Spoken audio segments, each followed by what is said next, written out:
this podcast are solely those of the authors and guests of the podcast. Listener discretion is advised. Welcome to Soberless Thoughts. I'm Mike Erdenbeck. I'm Alex Squirley. And these are our Soberless Thoughts. I'm Mike Erdenbeck. That's Alex Gorley. This is Soberless Thoughts. And tonight we have the honor and privilege of introducing a new sponsor to the podcast. It's called Bob Bubba Bellamy's Bourbon Bath Bombs. That's right, Bob Bubba Bellamy's Bourbon Bath Bombs. If you've got the burning desire for the botanical benefits of bourbon on your body, then look no further than Bob Bubba Bellamy's Bourbon Bath Bombs. And just for a limited time, you can use code SOBERLESS at checkout for 20% off your entire order. That's 20% off your entire order when using SOBERLESS at checkout. Just go to bbbb.com. That's right. For your needs, go to bbbb.com.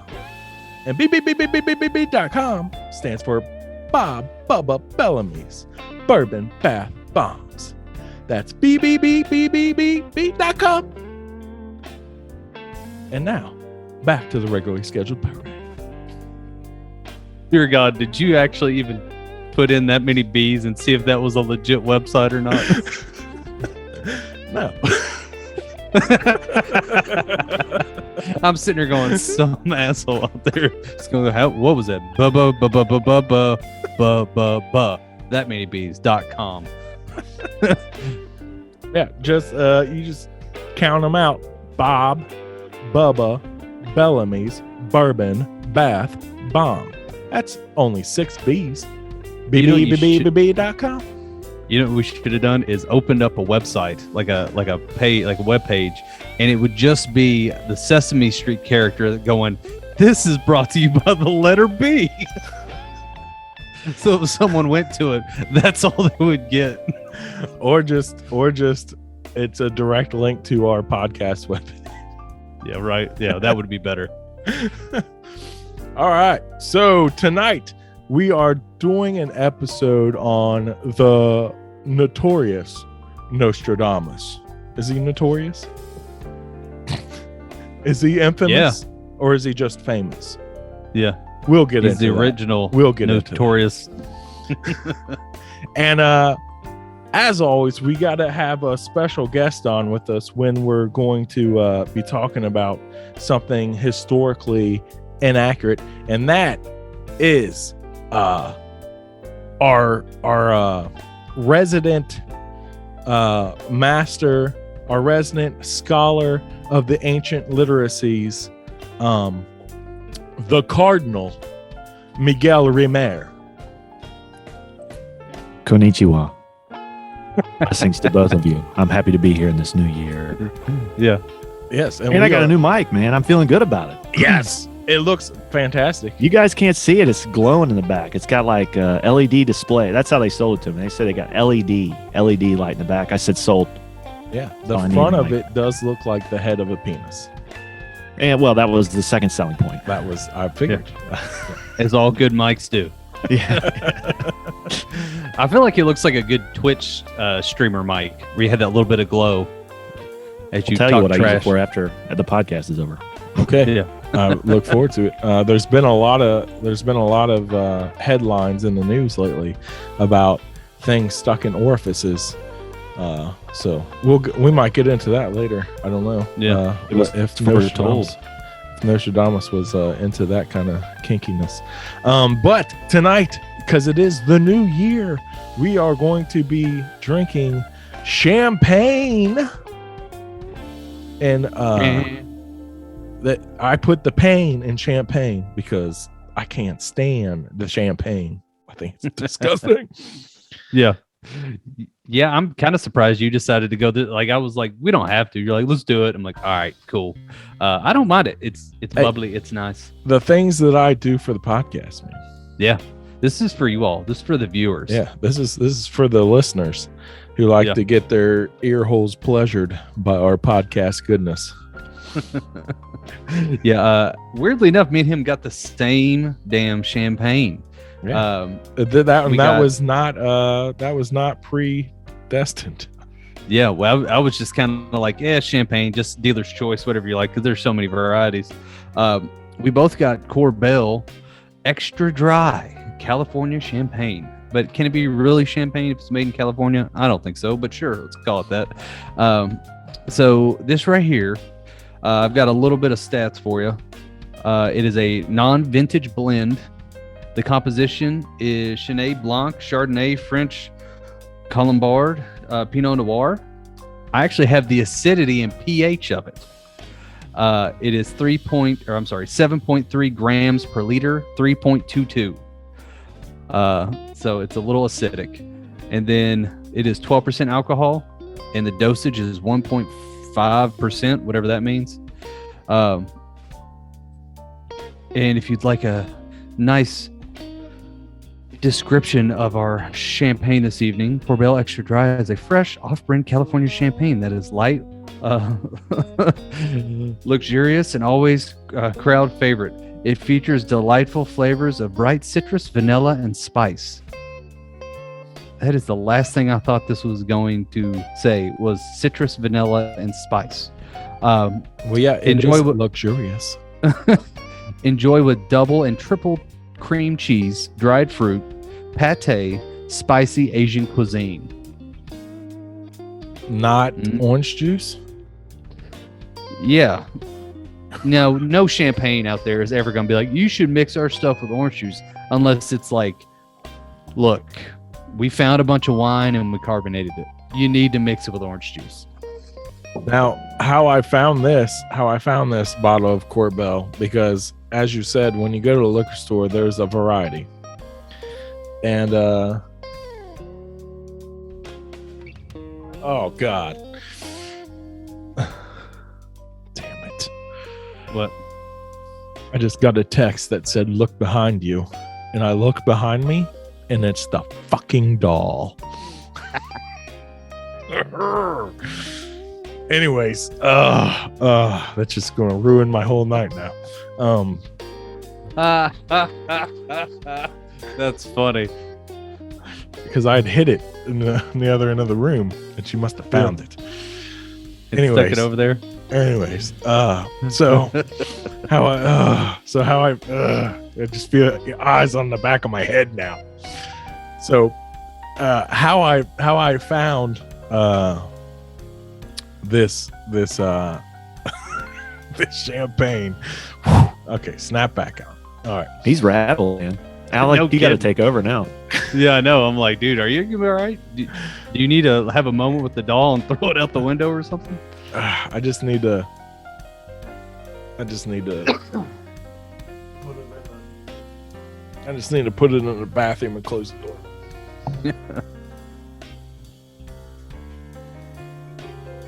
Okay. All right. I actually feel much better now.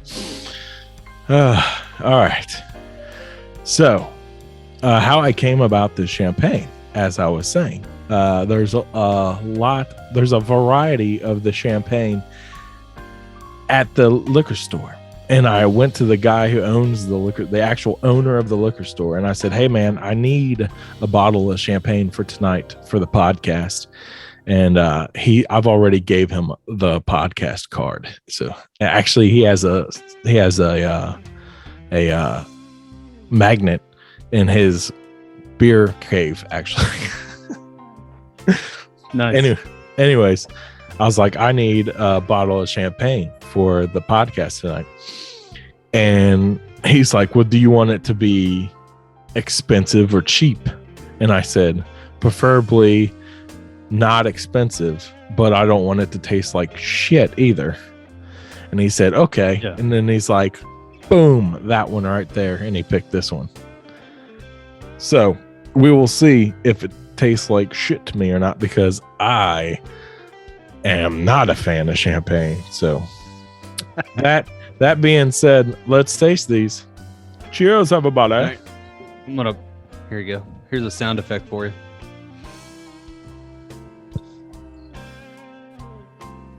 I didn't even hear it. This is the quietest champagne bottle in history. Yeah. It looks good. You guys look good. It's definitely better than that Bloody Mary stuff you guys made me drink. Hey, that was the last time I went to a liquor store, and I was like, "What's good?" He's like, "Buddy, let me tell you, my friend." And I was like, "Okay." It wasn't the funny thing is that. No, it my mom loved it though. She actually went out and bought more of it, but she couldn't find that brand, found another one, and she tried that one, and I tried that. And let me tell you, if you thought that one was bad, this second one she got, holy crap. Like, that was like smooth. The other one I had, I mean, it was like, I don't know if they just put ghost peppers in it or they just soak it in the tomato juice, but it was like one of the hottest Bloody Marys I've ever had, where I'm like, the outside of my mouth was on fire. My mom was like watering it down. Like, all right, I like spicy, but this is stupid. Yeah, that sounds ridiculous, dude. Yeah, I'm like, who drinks that? Right before you go to bed. No, I'd have to eat a whole fucking tube of Tums. Yeah, my GERD would be flaring up. Yeah. Speaking of that, we still got to do from the Fat Man. What was it? Oh my God, I went blank on the Johnny Carson. Since we all have issues with this kind of thing, it's a shot of whiskey and a Alka-Seltzer dropped in it. I could go for that. Yeah, me too, because I have stomach issues as well. So I'm like, that sounds fucking great to me. I found the more you drink, the less you feel it that day, though. So I don't know what that's about. But the next day, though, that's when it'll get you. But I don't know that. That tomato juice stuff, man. I felt it immediately. It was not good. Yeah, you were like about to start throwing up over the side of my deck. That's crazy. Up. Jesus. All right. Flashbacks. So tonight we're talking about Nostradamus, who his actual name is Michel de Nostradamus. Okay. Sorry, my internet has been a little funky there for a second. Yes, Michel, which I just realized once I said that. The giant trainer that's in Dodgeball is named Michel as well. Yeah. Let's go, Michel. So this is the French Man. Michel. So he's French. Yeah, we're getting there. I had to burp. All these suds. So Michel de Nostradamus. All right, let's start there. It's just Nostradamus. Born 1503 in Saint Remy province, France. He is one of four boys. Ironically, Nostradamus is not their original name. No. He actually, because you think like Nostradamus, you think French, Italian, maybe Catholic. His family was actually Jewish, right. starting off, and his original name was Gessenin. I think that's what it was. I actually, instead of writing it out, I wrote how it's supposed to sound. I've changed my tactics for the podcast. Just that's excellent. Yeah, I do the exact same thing. Yeah, we're learning. It's a learning progress. But yeah, because at the time, the Inquisition was going crazy, and especially on Jewish families, making Jewish boys get baptized, or I guess everybody get baptized. So their grandfather changed their name to sound more Catholic and more French. So Nostradamus it was. But they did convert their religion, though. Yeah, to Catholicism. But Nostradamus had a lot of resentment towards the Catholic Church because of that. He loved those Catholics. Are you kidding me? But so here's the funny thing. Me? He loved the Catholics. He wrote a letter to the Pope saying, "Hey, I am a good with you, man." I mean, maybe a little. That was a much better accent, I gotta say. Yeah. He did. He really did, though. He really did, though. Write a letter to the Pope himself, saying, there's another. saying nothing that I say in my prophecies is anti-Catholicism. Yeah. And Now, they do you think he gave him did that? Okay. He did that for his own safety, though, or because he was like the number one Catholic guy? No, it's because he plagiarized everything from the Book of Revelation, dude. Anyway, sorry. We'll get there. Sorry. Yeah. No, we'll get there. So Spoiler. so starting out, so we'll talk about him as a kid. So yes, they did convert to Catholicism, but not really. He as a young boy, he supposedly had visions, had nightmares of things he couldn't explain and all this kind of stuff like this. One of his grandfathers, which I'm not even going to try to say his name, is like Jean Luc or something like that. He recognized it, basically got Nostradamus to stay at his house, and basically started teaching him, all the stuff you would teach the Cabal and stuff like that for like Jewish families. But You said this that was is his where uncle? his grandfather, Oh, his the other grandfather, on the non-Jewish side. no, on the Jewish side, Oh, on the Jewish side. Oh, okay. because he's So was teaching his them. Well, because his dad's side was Jewish side. His mom's side was Gentile Yeah. of the French, and they were all very hooty-tooty like that. Was his grandpa like a mystic? In the mystic, you said he was in a Kabbalah? Yeah, basically, I was getting there. So he started teaching them kind of like the mystics part of the Jewish religion. This is where he got into like celestial sciences, astronomy, like all that kind of stuff. Even there's people that say he was even taught certain magic spells, incantations, depending on who you talk to. But this is where he started to kind of dip his toes in the water of, like I said, celestial science. Everybody loves a good celestial mystery, if you know what I mean. Yeah, I know. I saw that and I thought of you all immediately. I was just like, oh, look at there. Which house at Hogwarts do you think he was in? Hufflepuff. Are we going with Hufflepuff? He's. I'm gonna say Ravenclaw. I'll give you Ravenclaw. Yeah. Okay. We're saying Michelle was a Ravenclaw. Okay. Yeah. Michael's like, you two nerds. I knew what you were talking I wasn't about. meaning for you all to. Yeah. He was like, I wasn't meaning for you all to answer that. No, I'm telling you, man, Ravenclaw, because they're smarter and they have better attributes in this household. And I'm just glad I brought it up because I'm the one who hasn't watched a single fucking show of Harry Potter. But whatever. Well, anyways.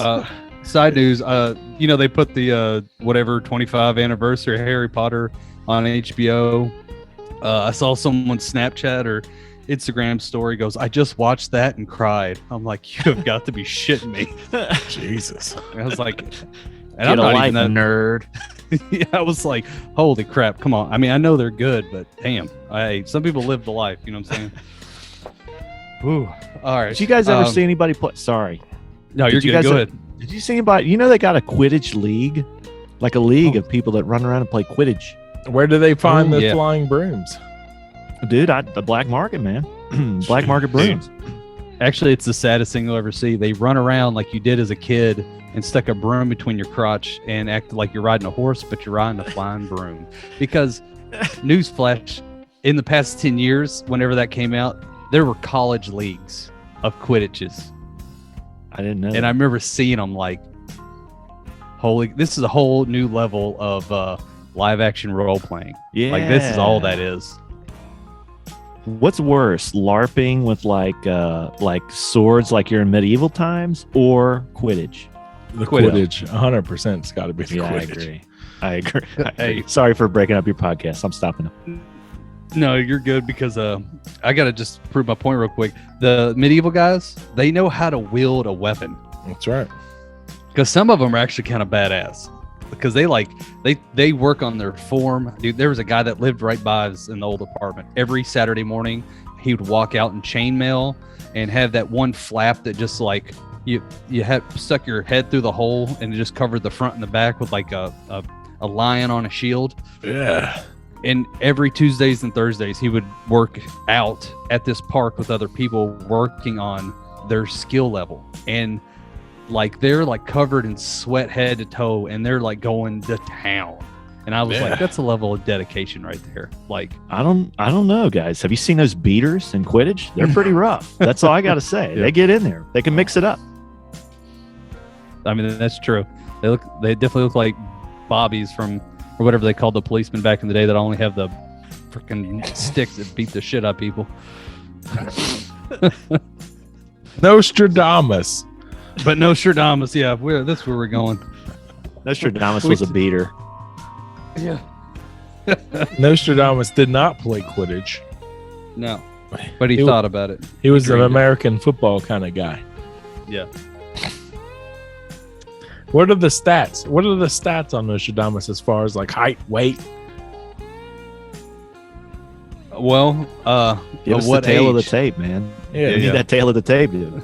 Yeah, no, I have no idea. That's what did he run the 40 in? Do you want it with or without the rope? Because that's a lot of weight. Naked. Yeah.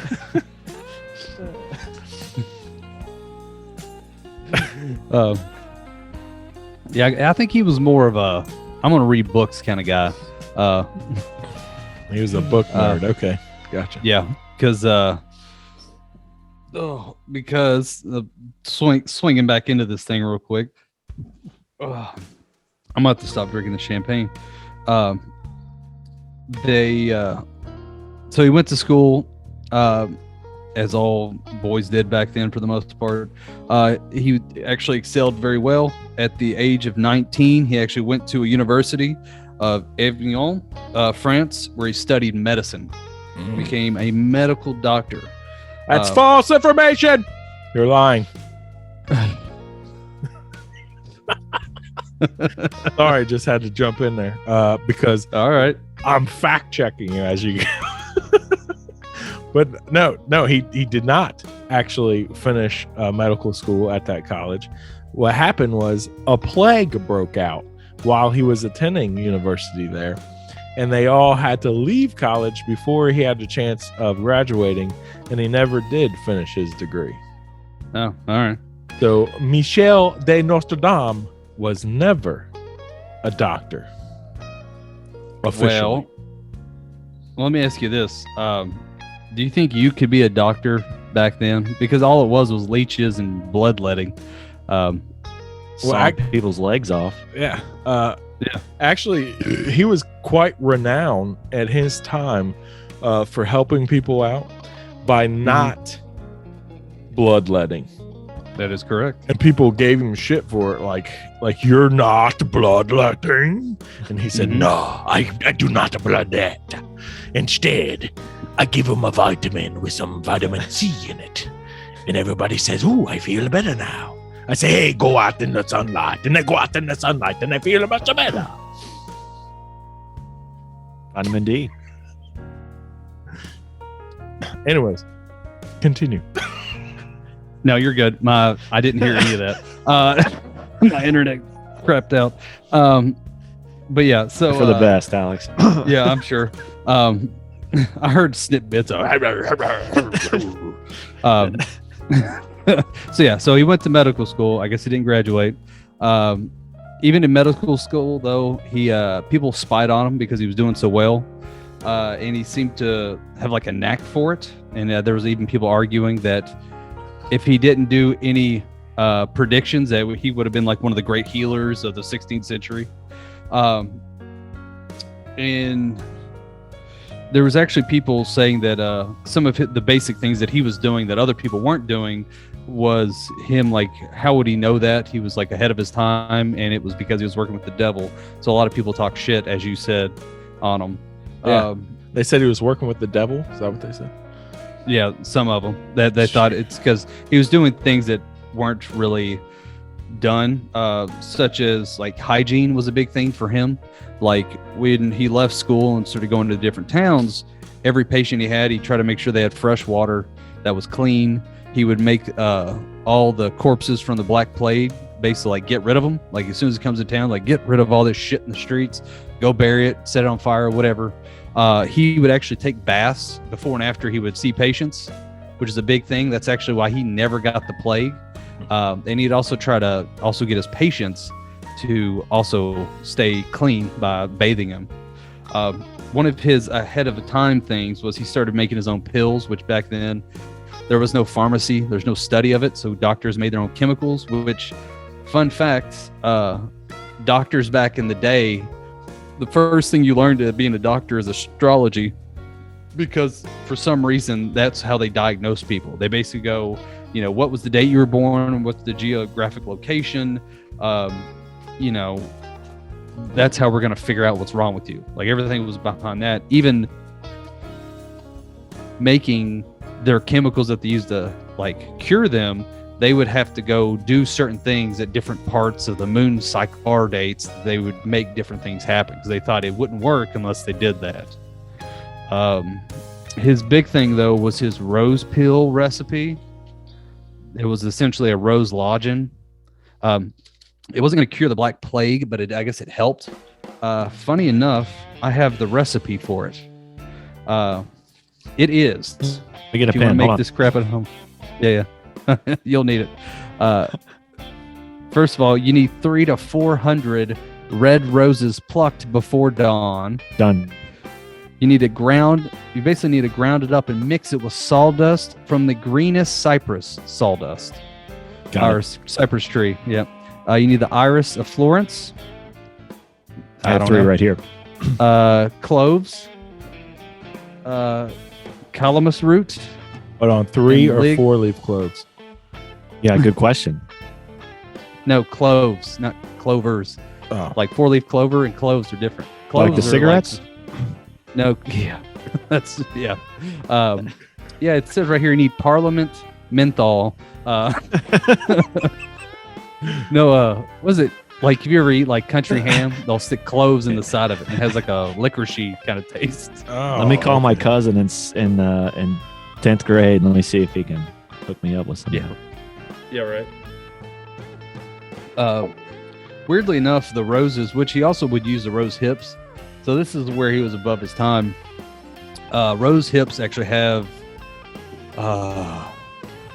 I just went blank. I didn't write it down because I figured I'd remember it anyway. There's vitamin C in it. There's a specific acid that comes from plants that actually what we use for vitamin C. So he was actually giving people vitamin C, which is good to help infection. You know, and it was helping some people feel better, but you know, not with the Black Plague, but other things it would help cure. So it's one of those things that like people always question, like where he learned to do that. Like, did he look into the future and see the pharmaceutical way to make certain things and somehow implement it in his own medical practices? And that's what made him such a better doctor healer than anyone else at the current time. Because like I said before, most other doctors were bloodletting. They'd even do stuff like take thick leather robes and soak them in garlic. Because for some reason that was going to help, and they used a lot of potions that involved like mercury. I know what happened. Actually, I know what happened. Yeah, I saw this in one of the books that I was reading. Hitler actually went back in time in the Nazi Bell and found him in France, and he was asking Hitler about these types of things, and he gave him the ingredients of how to make all these different drugs. And then he came back in the time, Hitler did. And that's why there's at least a dozen different prophecies by Nostradamus that specifically name Hitler. So Nostradamus was the only Jew that Hitler helped? He loved him because he wasn't Jewish. He had 2 generations before he had turned Catholic. If his mother's Jewish, man. His mom's not Jewish. His mom wasn't Jewish. It was his dad's. It was his dad's side of the family that was Jewish. Okay. And it was his grandpa on his dad's side that had converted into Catholicism. So have you guys seen the picture of the monks over in China that are sitting with all those Nazis? Did you see that picture? Yeah, man. Did you really? Yeah, they loved each other. They were yeah. They were in in search for all that knowledge, dude. Yeah, the And one what I'm monk saying was is- giving this SS agent guy a noogie. No. Like, I don't know if you've seen it or not, but it's No, a yeah, legit- that's what. Yeah, they that's what love I'm it. saying. Did you see the picture? You saw I the the noogie? picture. I didn't see the noogie. Yeah, you gotta look closer. It's on They the told left hand about side. Agatha, dude. Yeah, Agatha, the underground world. The reason I brought that up is you were talking about Kabbalah or whatever. Like, they were in search of knowledge, dude. They didn't care where it came from. They didn't care if it was Jewish knowledge. They just wanted the knowledge as Nazi. So maybe he was buddies with Nostradamus for that. Anyway. This is a weird argument that Hitler went back in time to help Nostradamus, who was a former Jew. I don't know. This got real weird. All I'm saying is Agatha's real. What? All right. Alex, You here's never a heard of fun Agatha? fact before we continue on, because All right. we're talking about this time period of Nostradamus. He did try to go back to medical school. Did you have that? He tried to go back, and then they found out that he was studying, or he was basically making a living as an apothecary. Do you know what that is? An apothecary was basically like a pharmacist back then. Yeah. And that's how he was making his living. And he tried, and back then, like, doctors in the medical field were very against apothecaries. Like, you were forbidden to go to medical school if you practiced apothecary. So when he actually signed up and paid his tuition in full up front and everything else to go back to medical school, and the first day of class, they found out somehow that this is what he was doing for a living, and they struck him from the books. There's actual, people have the original documents where they have a big fat line through his name in the books, no, you cannot go to school here. Nice. But anyways, apothecary, like I said, it's like a pharmacy. It's like a pharmacist from back Like in an the alchemist. day. No, just basically a pharmacist who they would like how you were saying he was making his own pills and stuff. Basically, what he was an ancient drug dealer. He was an ancient drug dealer. He created his own drugs to make people feel good and would sell them on the street. Perry Stone would say he had a Pharmacia Prince spirit. If you know what he that was means. he was an entrepreneur for sure.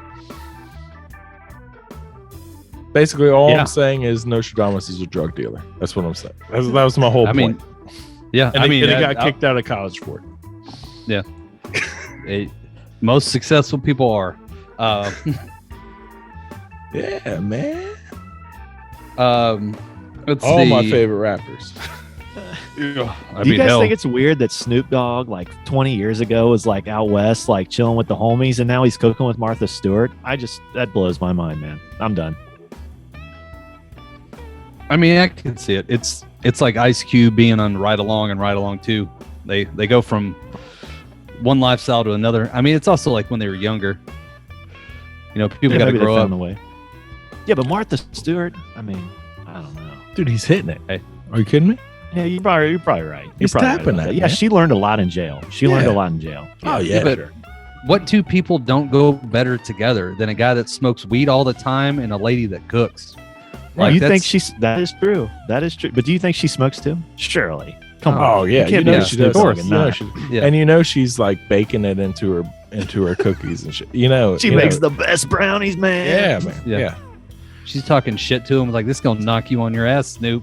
He's like, Yeah. shit. Yeah, all his fucking posse, he'll show up and he's like, I got the Martha Good goods. They're like, shit, we're gonna get fucked up tonight.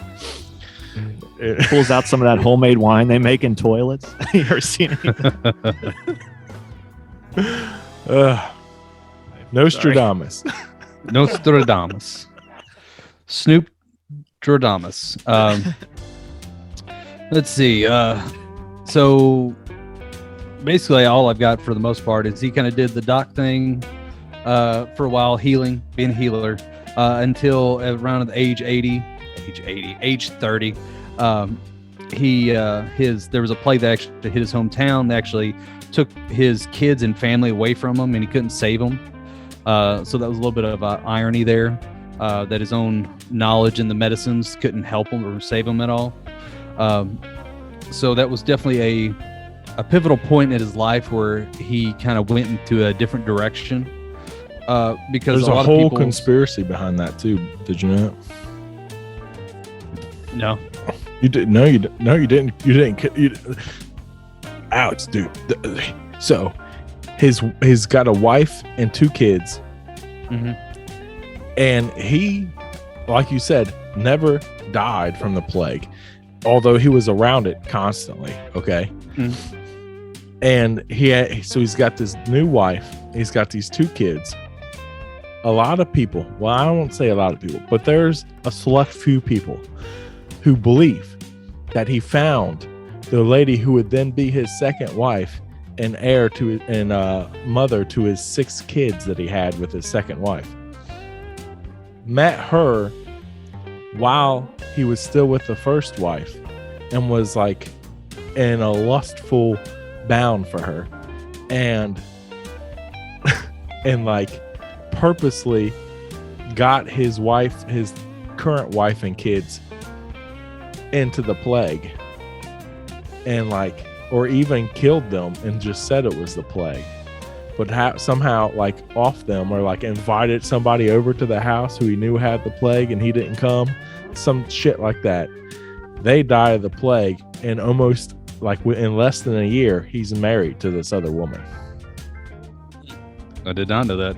I knew he had a second wife, but I didn't know it was that close, because the thing I read that made it seem like after his first wife died, he went essentially wandering through Europe for like a long time, and this is where he had his spiritual awakening, because he was so fraught with grief, where he was like, no, he was just banging out that other chick who was with him the entire time. Yeah. I mean, I guess she could have went with him. Yeah. That would make sense, especially if you're trying not to get caught. You're like, I'm going to go travel. Yeah, they went on a walkabout throughout Europe together. Yeah. Yeah. The funny thing about this, so I've got to say something. There was a parallel that I even looked at my wife and told her this. Now, before you said what you said about him not technically being Jewish, like the thing I was reading made it seem like he was, and then they basically had to pretend like they weren't, kind of thing. So it was one of those weird things that when I was going through this, it made it seem like there was a weird parallel almost to, like, I hate Jesus. I don't know. It was like you got 2 guys that are Jewish. They both are prophets. They both don't have families anymore.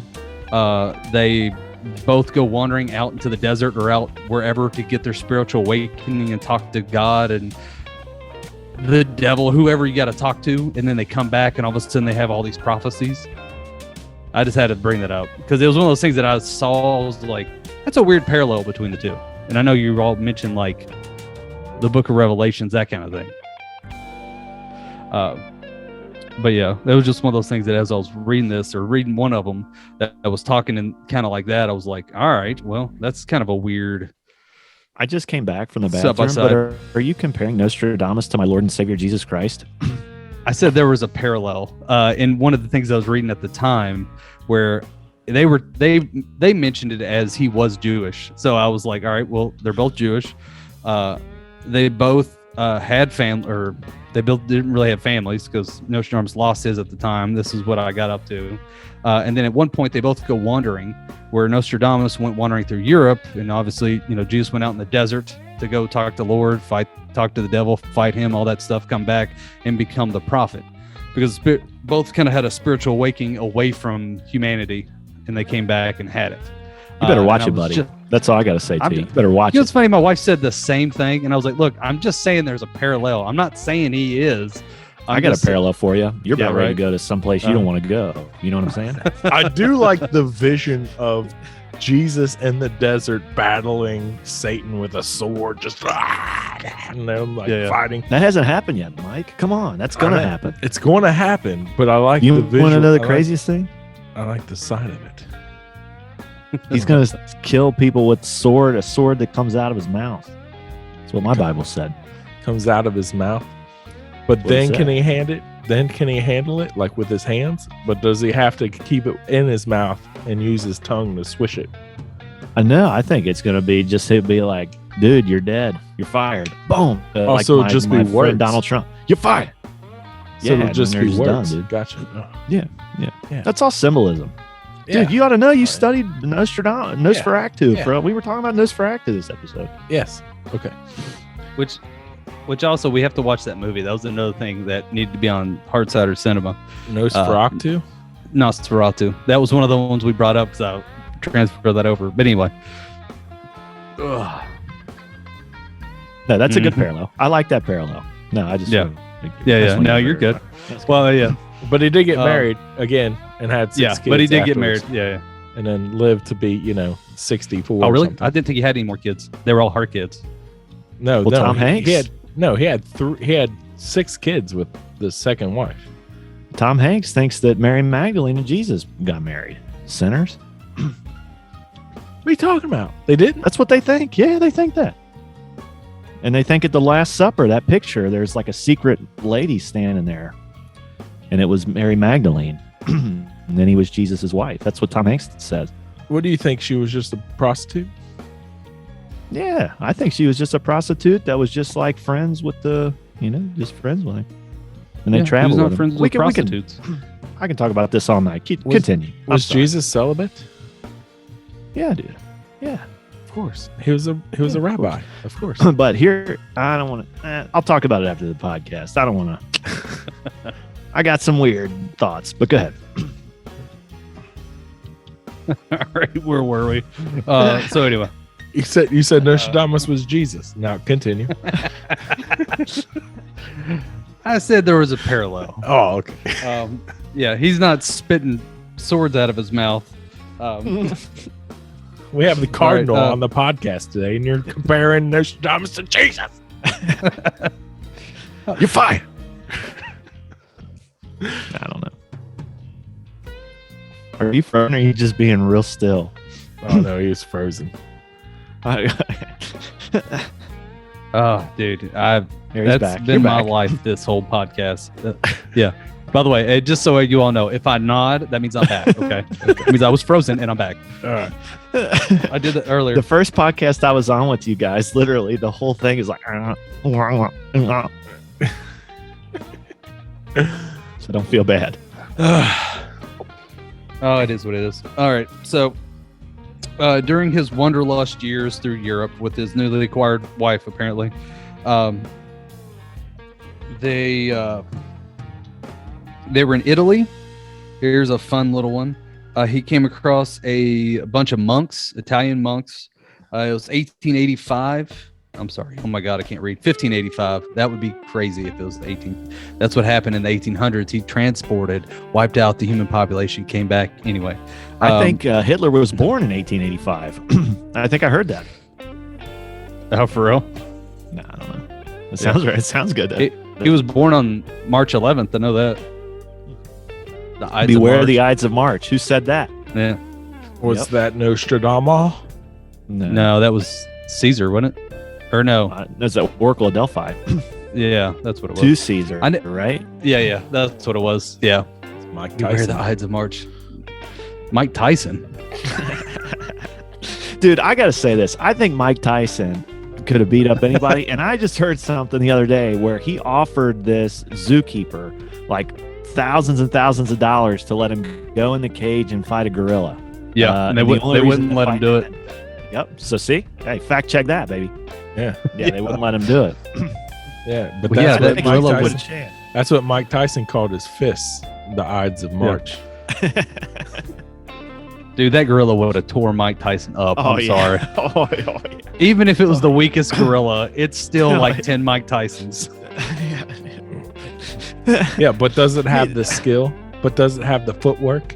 Come on. It doesn't need footwork. It's just gonna grab him right in the face, rip his face off, dude. It just grabs the fist and just it can't. It's got boxing gloves on. They put boxing gloves on the grill.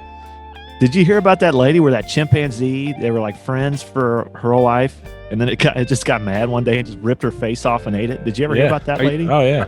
Are you talking about the lady that used to give it Pinot Noir and give it like Xanax and stuff? That lady? Yeah. What a psychopath. She like treated it like a roommate or a best friend or a husband.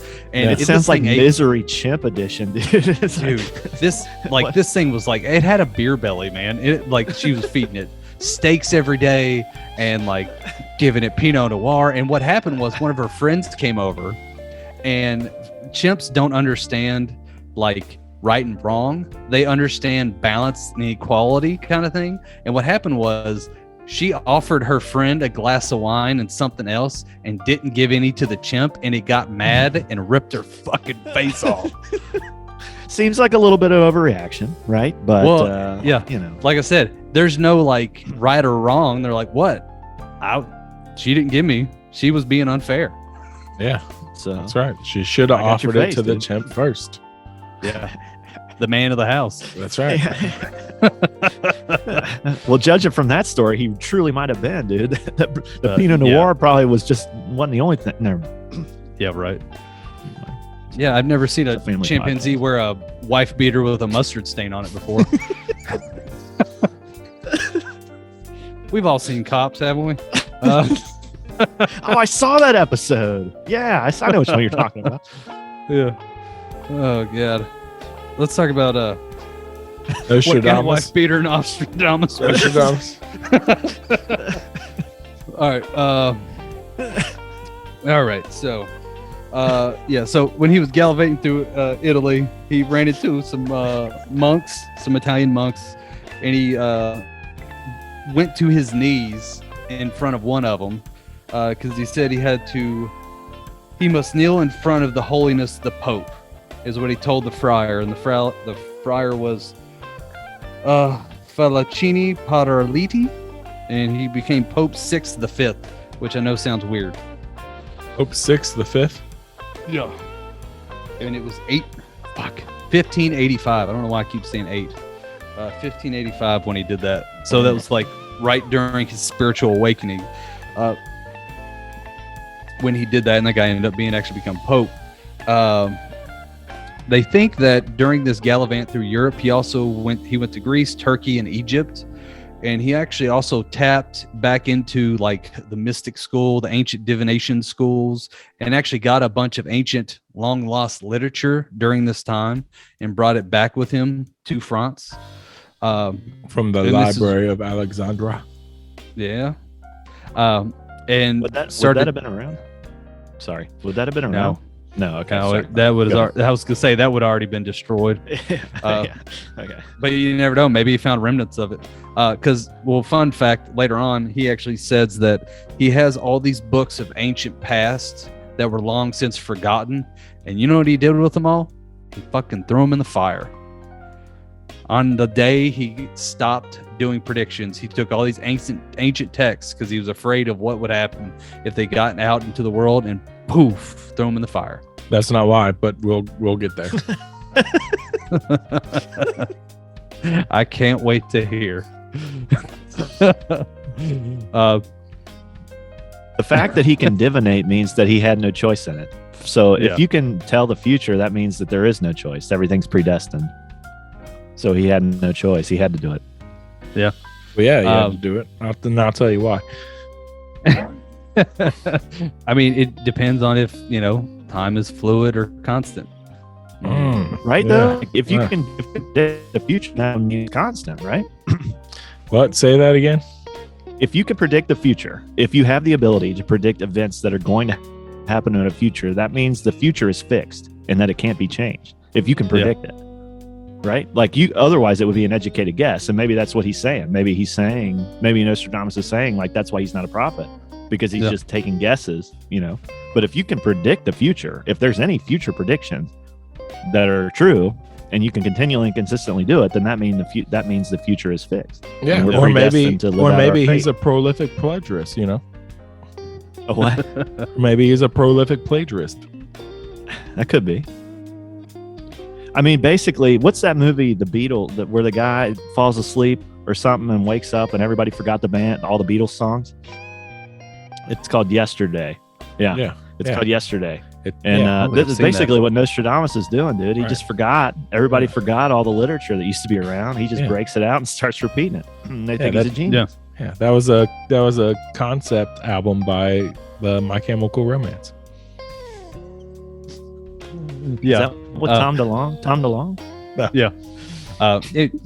Or history repeats itself. And it's like, this is going to happen again. Why not? Yeah. Can I say one more thing while I'm thinking of it? Yeah, go ahead.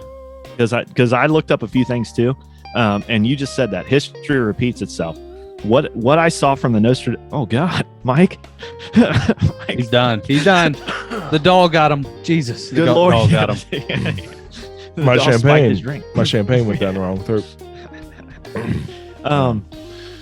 So it seemed like though Nostradamus, when he was talking about stuff, he would say, like even if he could, and even if he took that stuff from history, this concept of history repeating itself, right? Like I was looking up, and I don't know if we'll get to it or not. I want to just throw that out here.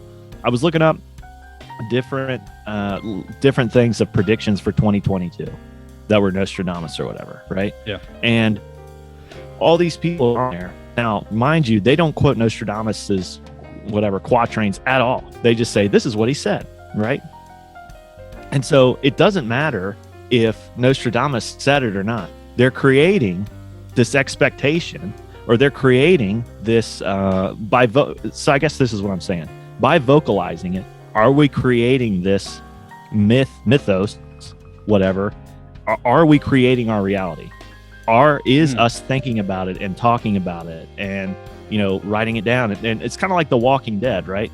Like everybody knew something was going to happen whenever The Walking Dead came out. Everybody was expecting it. Everybody felt it. Everybody kind of knew something was up. And then all of a sudden you had COVID happen, right? Like it's this concept of like, are we as a collective, or is there something that we're producing are we manufacturing all this stuff by talking about it and believing it? And, and I think that maybe we all can sense the future in some sense. And so we're vocalizing, and I think it's a little bit of this with Nostradamus. I think like maybe he had a sense of, can he predict the future? Maybe, or maybe he was just really good at putting the pieces together about what, the future would hold. Right? Like, or he wrote this stuff, and so generations start reading it because it is vague. And then they start talking about, oh, this looks like this in today's society. And are they manufacturing all that by talking about it? I know I'm talking in circles. Let you all go, but hopefully that made sense. No, it did totally. No. Alex, did you write down history repeats itself in your notes? No. That was just the very first thing that I wrote in my notes about Nostradamus is history repeats itself. That's like that's like the main thesis of his predictions. Mm-hmm. Is he would go into, because we haven't even got into his predictions yet. At all. Yeah. Well, let's get into his almanacs now. Let's get there because we're an hour in. Yeah, no, I know. I kind of figured, dude, I tell you, I've got pages on pages. So to start off, so he gets back from his Wanderlust vacation. He comes back, and this is actually where he starts making his almanacs. And what he would do to figure out his predictions is he would take a brass bowl, fill it with water, put a tripod over it. And then some people say he looked into it, and others said he actually took a wand or a tree branch and then would run it across the water to see the vibrations. And in his own words, it would be, it's this right here. The wand in the hand is placed in the middle of the leg of the tripod and sprinkled both the hem of the robe and his foot with water. A voice, fear, he trembles in his robes. Divine splendor, the gods sit down beside him. Nostradamus, 15. Well, hold on, hold on a second. I gotta go. Hold on. Uh-oh. No, you're good. We can get you all Okay, now me and you, Alex.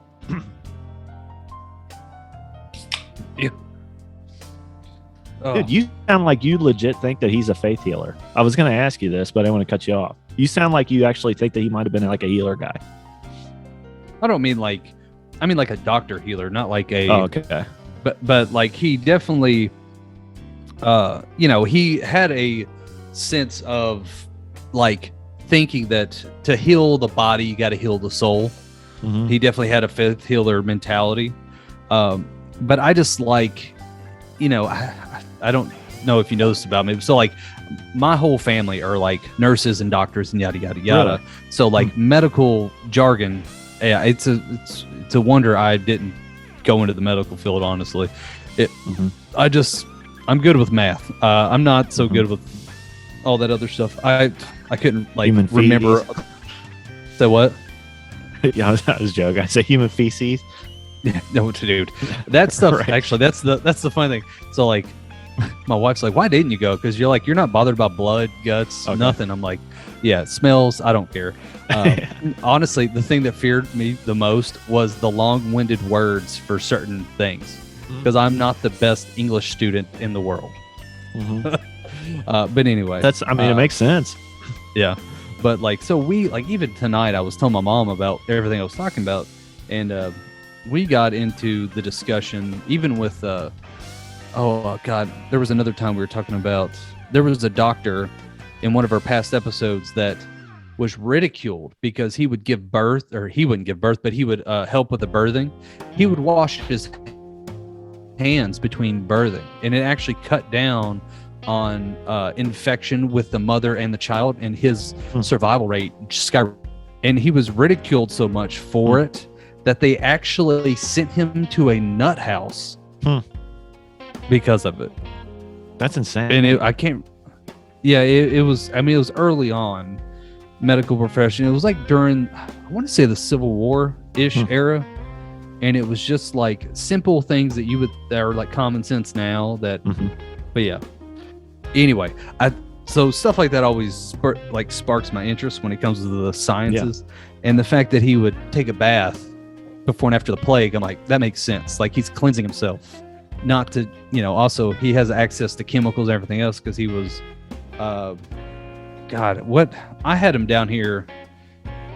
What did Michael call him? Michael, my bad, dude. Yeah, Mike. You're good. I was looking at you and I said Michael. I was like, no, the other guy. Oh shit, that was Mike too. Because I had him down literally as everything I've heard described: a healer, a doctor, an astronomer, an alchemist, a prophet, and a wizard. A wizard.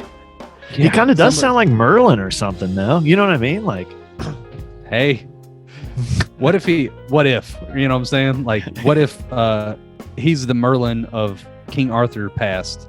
I mean, it's in Europe. He didn't want to dick around in Europe or in Britain anymore. Came over to France, hotter chicks, you know, they shaved the legs, whatever. I mean, dude, I don't. It would have been around the same time period, right? Or maybe a little before. A little before, but it would have been like, you know, if Merlin was a wizard and he couldn't die, why not just? Well, honestly, yeah, dude. Oh, now you're getting some extra content here. Yeah, right.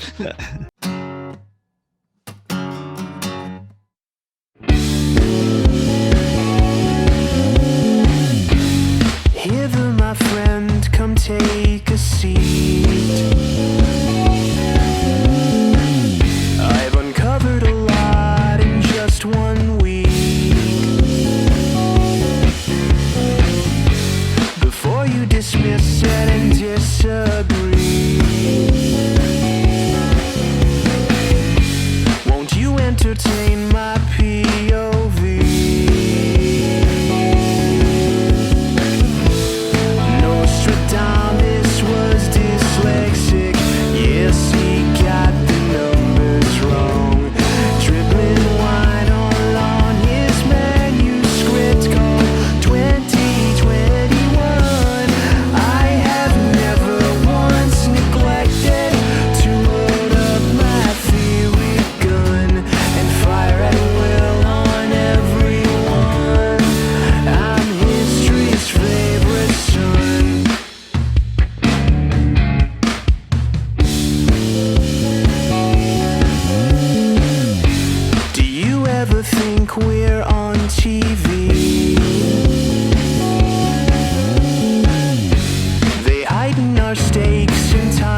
Dude, I will say this. They talk about like all these people and stuff. I don't know. Obviously, I don't believe in it, but it's just fun to talk about.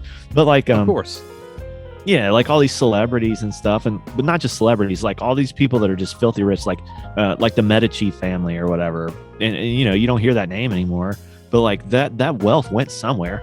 You know what I mean? Like that was like huge. And so I don't know. All I'm saying is they talk about like if you look back and see the pictures of like famous celebrities and stuff of their supposed family members and they look just like them, it's just like, I don't know. It wouldn't surprise me. I wouldn't be shocked. I know we're gonna get to this, but one of the weird, because like, all right, diving into this, I got like I said before the podcast, I got so many interpretations, and I wanted his words, and that's what drove me crazy about researching this.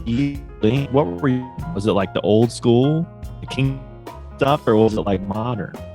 How's it getting translated? Well, yeah, that's the other part of it. It's, you know, because like I've even read that part of which we're gonna get to, but whatever, I'll replay it for Mike. But you know, he wrote all this stuff down in French, Greek, Latin, and then he also used anagrams. and he basically said, I'm gonna write this with a veil that any intelligent person could decode. But the problem is, it's an intelligent person in the 1500s, not today. You know, we've actually had my buddy James Colby that was on here. He was like, you know, like a literature major. I can't think of the correct term, but he could speak Old English, and because like that's what he kind of studied, kind of thing. And he could do like the different, you know, there's different dialects as the years change. Well, you got to think like that's also going to be for Greek and Latin and French and everything else. That vernacular is going to change. Those little tidbits that we don't, you know, take for granted. Because like if me and you went back 200 years, we probably, or not even, maybe longer than that, but like if we went back like 400 years, we probably couldn't understand someone, or even further than that. Yeah, like it's just, well, I mean, think about it this way. Have you ever heard like some of the 1920s and they say like some kind of weird slang that we don't know or have any reference for that just fell out? I mean, it's like that, but it's more all encompassed. Oh my God, I can't say it. All encompassing. Yeah. So it's one of those things. So there's going to be a little bit of like removal of like, you got to put your mind in that set. So I feel like there is going to be a little bit of variation of the interpretation, but that's what drove me crazy is everybody's interpretation. Because I'm like, okay, I want to create my own interpretation. That's what I'm trying to do right now. Right. Yeah. It's called, you want to do, so when I went to Bible school, they talked about, have you ever heard of exegesis and eisegesis? Okay, so eisegesis is what most people do.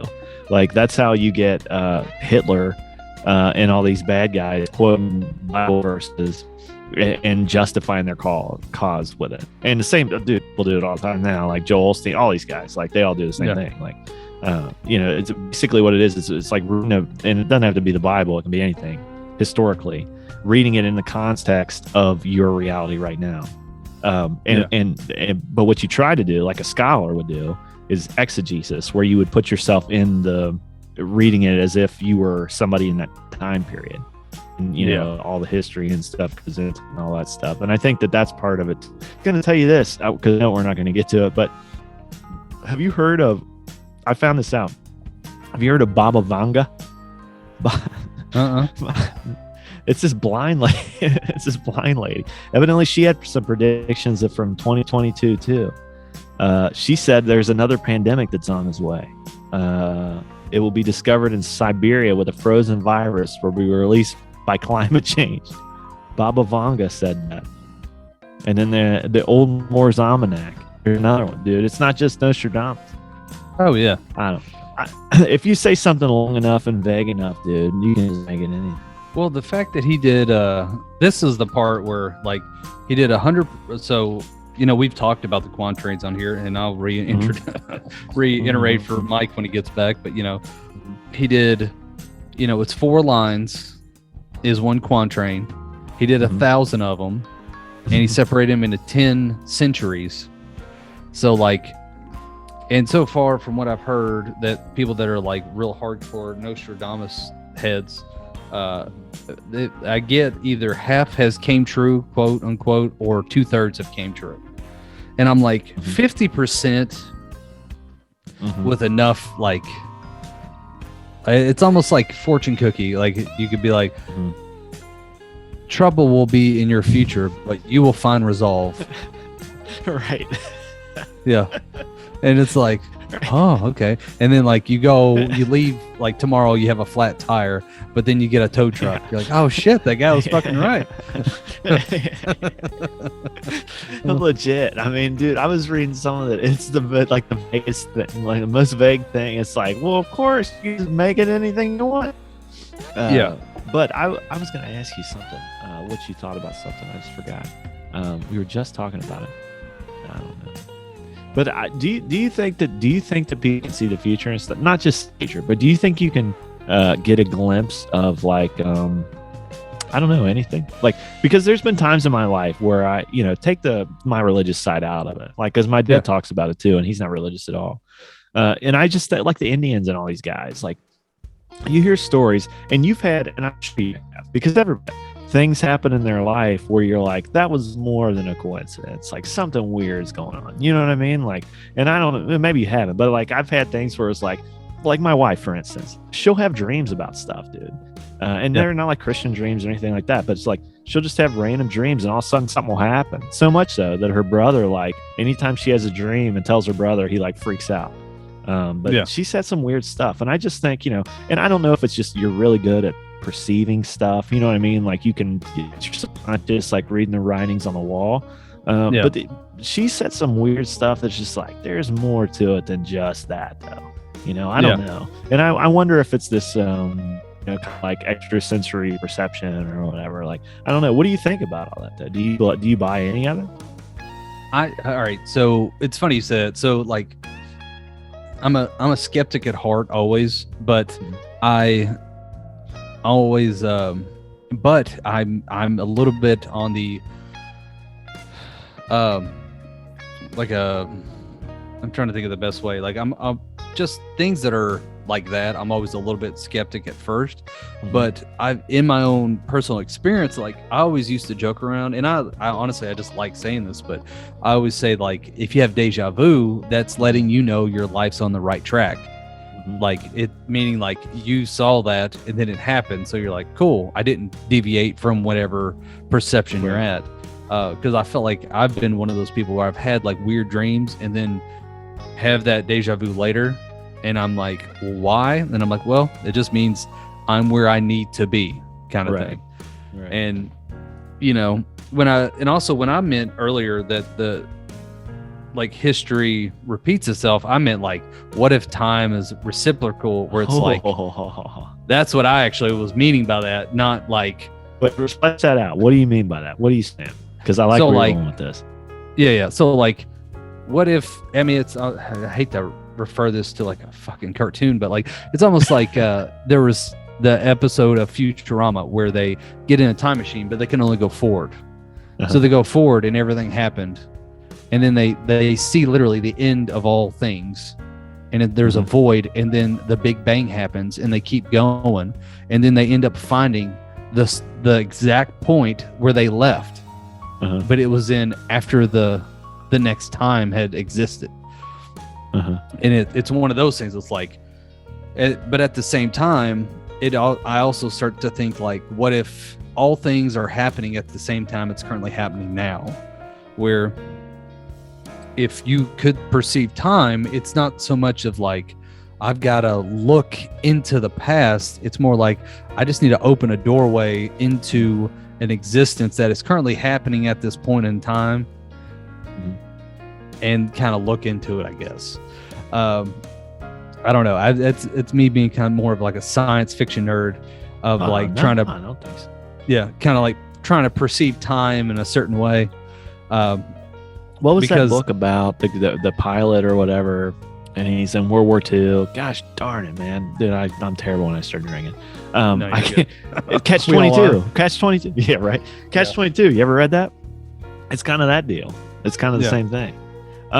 So I was going to say this too. I love that concept, but the weird thing about time is this. Have you heard of the atomic theory? So I was watching this. It was like a legit scientist on one of those channels or whatever. But if you take the atomic clock and you moved it closer to a mass, closer to a mountain, he was talking about. I was out west someplace. He was talking about a mountain. Time slows down. Oh yeah, If you yeah. pull it away. Isn't that strange? Yeah. Right. So time is It's, something that can be measured. Yeah. Like not by a clock. You know what I mean? Like it's not just a Yeah. human measurement. It's something. You know. Yeah. And so the thing is, go ahead. No, I was gonna say it's a thing where time. If you take a watch and you're at sea level and you go up in the mountains and you have a watch in their time the exact same, when you bring them back together after, let's say, a year, they're gonna be off. And that was the time versus space argument of like we're like I forget what it was. It's because you're further away from the center point, so time moves more slowly, and then when you get closer to the center point, it moves more quickly, meaning the center of the Earth. I know what you're talking about. That's funny you brought that up. It was one of these weird things I saw. One of the arguments against flat earthers. Oh, really? Yeah, That's interesting. it was one of those things that I can't remember. Whatever I was watching, they were talking about it. It was like some kind of group had like an atomic clock, and they did that experiment, and they brought it back together, and they're like, well, shit. How do we explain Yeah, this? because on a flat plane, it wouldn't make a difference. Exactly. Yeah, makes sense. I never thought about that. But no, Yeah. like I was thinking about it, like the way you described it, though. I'll have to go back and look, because if time is not linear, but if time is linear, then if you were above time, like with Nostradamus, so somebody was like, how can you predict the future or whatever? Well, if time's linear, like I'm on a flat plane, a two-dimensional plane, then I can only see what's right there, right? But if I'm above it, then I can see forward, back, and I'm above it, so I can predict everything that's going to happen. So if you had if he's divinating all this stuff from a third party that's outside of the realm of time, if he's a third dimensional being in a two-dimensional world, then that's how he would be able to do all that stuff. I gotta go pee. No, you're good. So did you guys talk about Nostradamus at all while I was gone? The whole time we've been talking about it. All right, good. We have talked about the perception of time and how to predict in and out of it. I was talking about how time could be reciprocal. That's what I meant by time repeats itself. And then, oh my God, dude, we got some random stuff. I was actually about to tell him that I was actually thinking, so we're about to get into the whole Nostradamus predicting and how he did it. And this is just me being a jackass comedian, but wouldn't it be weird if Nostradamus could perceive into the future, but what he perceived in the future was a fucking television set with Netflix on it? So then he's watching Netflix. He's through a water bowl. So certain things. All right. So I'm going to stop here so he can get on this as well. Okay. That's great. All right, Michael. So here's what you just missed. All right. So I had this thought during all this because we're about to dive into him and his predictions and all this. So here's what my first thought was. What if he is looking into this water bowl and splitting the veil of time and space to see something into another universe? And what if he gets a fucking TV set like on Netflix or the History Channel or some shit? but he doesn't know it's a TV, but he's viewing a viewing thing. So it's whatever that person is watching. That's why they're so sporadic. So someone watches a thing on Hitler, and then he's going to do a bunch of predictions on Hitler. And then all of a sudden he's like, because some of these predictions haven't came true, and he watches, which we're going to get into, he has a prediction about AI, or they say he has got a prediction about AI. What if he ends up watching that movie with Will Smith and the robots coming to life, and he's like, holy shit. The Tin Man is going to kill us all. What if he got channel 72, that fuzzy HBO channel you had as a kid, and the real sex plays? He's watching Skinamax. He was like, I don't know what time this is, but this is a good time. He stayed there. That was probably 1885. That's probably why you kept. He's sending that to your brain right now, dude. Yeah, right. That's when he saw it. He's like, man, I don't know what a pizza delivery guy is, but it looks like a fun job. He's watching HBO's Real Sex, dude. This is horrible. There's no way. He's watching Marvel movies. There's no way. Yeah, but then he has no concept of any of this, so he just starts like, because there's one he talks about a pig man and da da da da da. Like it just, dude, 100%. 100%. If you brought a person from before TVs existed, okay? Oh yeah. And you brought them to current day and sat them down in front of a big 70-inch flat screen TV and said, watch this. Anything that they watched with live action people on it, they would 100% believe it's real and happening. Yeah, exactly. You could say the same thing though about ancient aliens though, and us reading all that crap. You know what I mean? They're probably just like write science fiction down, and here we are. Then you got some dude on the History Channel thinking all these gods are coming down. You know what I mean? Like, oh yeah, you could say the same thing for back then. Yeah, the Book of Gilgamesh, man. That is a sci-fi novel. Yeah, it was the best comic book of the day, dude. So we could be the world, like the universe's practical joke. Like some aliens are like, did you hear what I fucking told these fucking stupid 8 people down here? Dude, I told them we're coming back and they're going to worship us.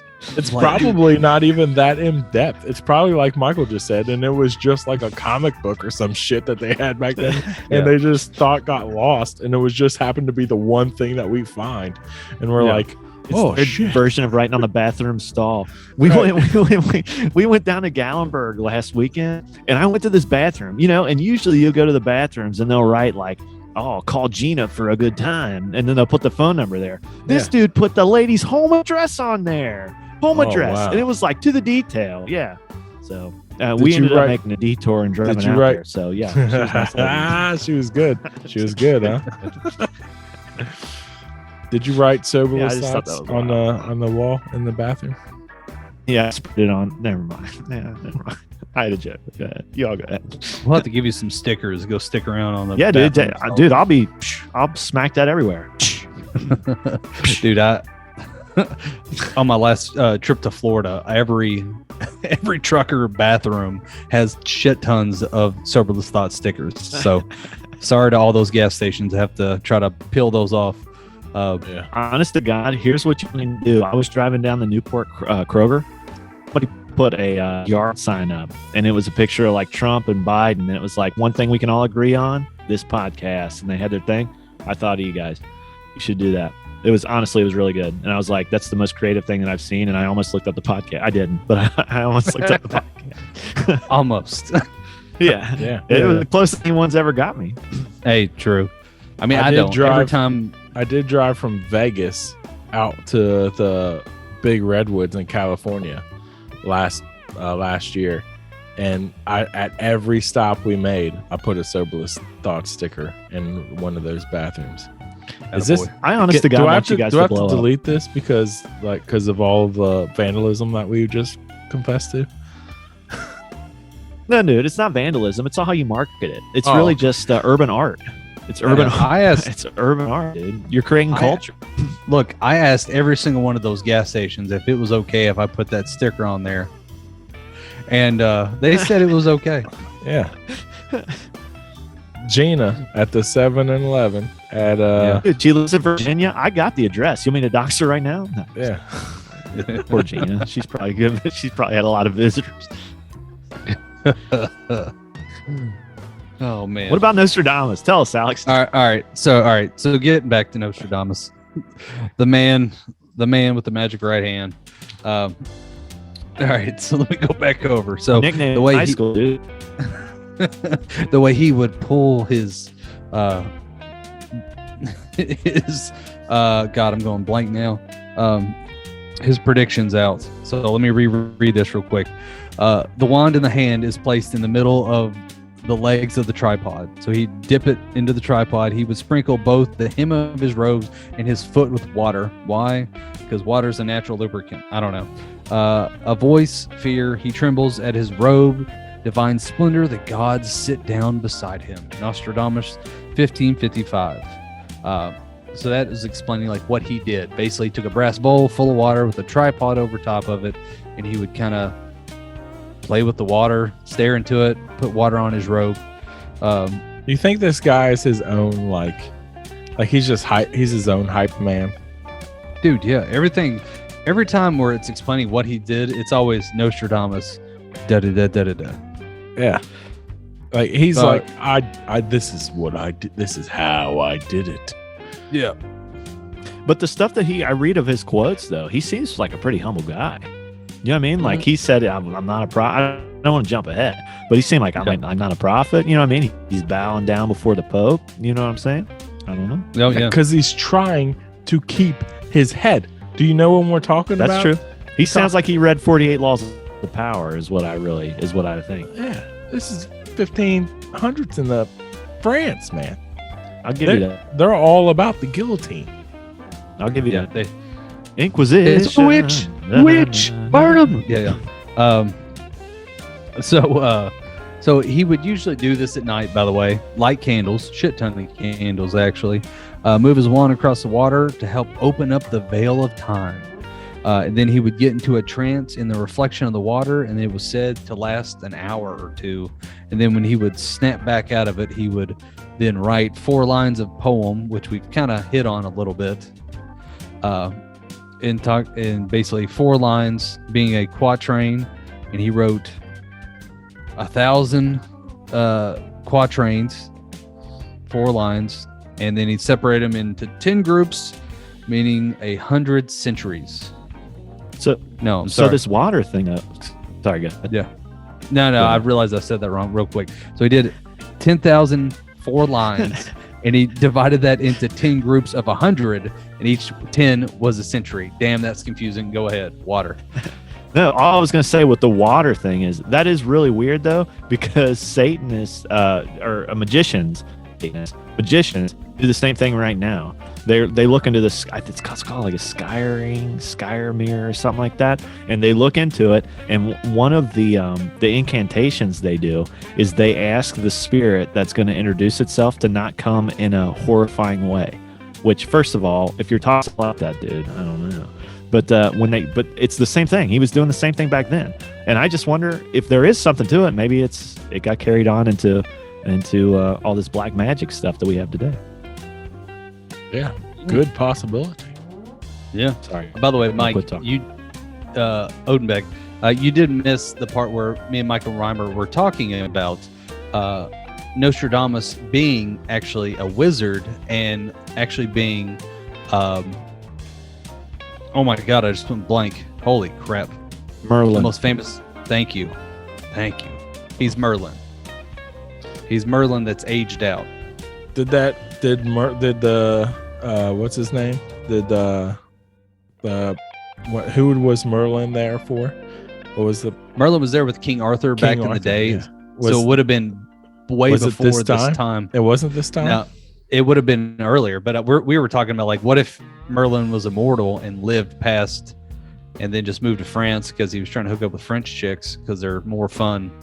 And then he made up the story about his whole backstory about being born and yada yada. What if Merlin? Yeah, so Merlin is immortal, is what you're saying. Yeah, and then he just moved, and then okay, that makes sense.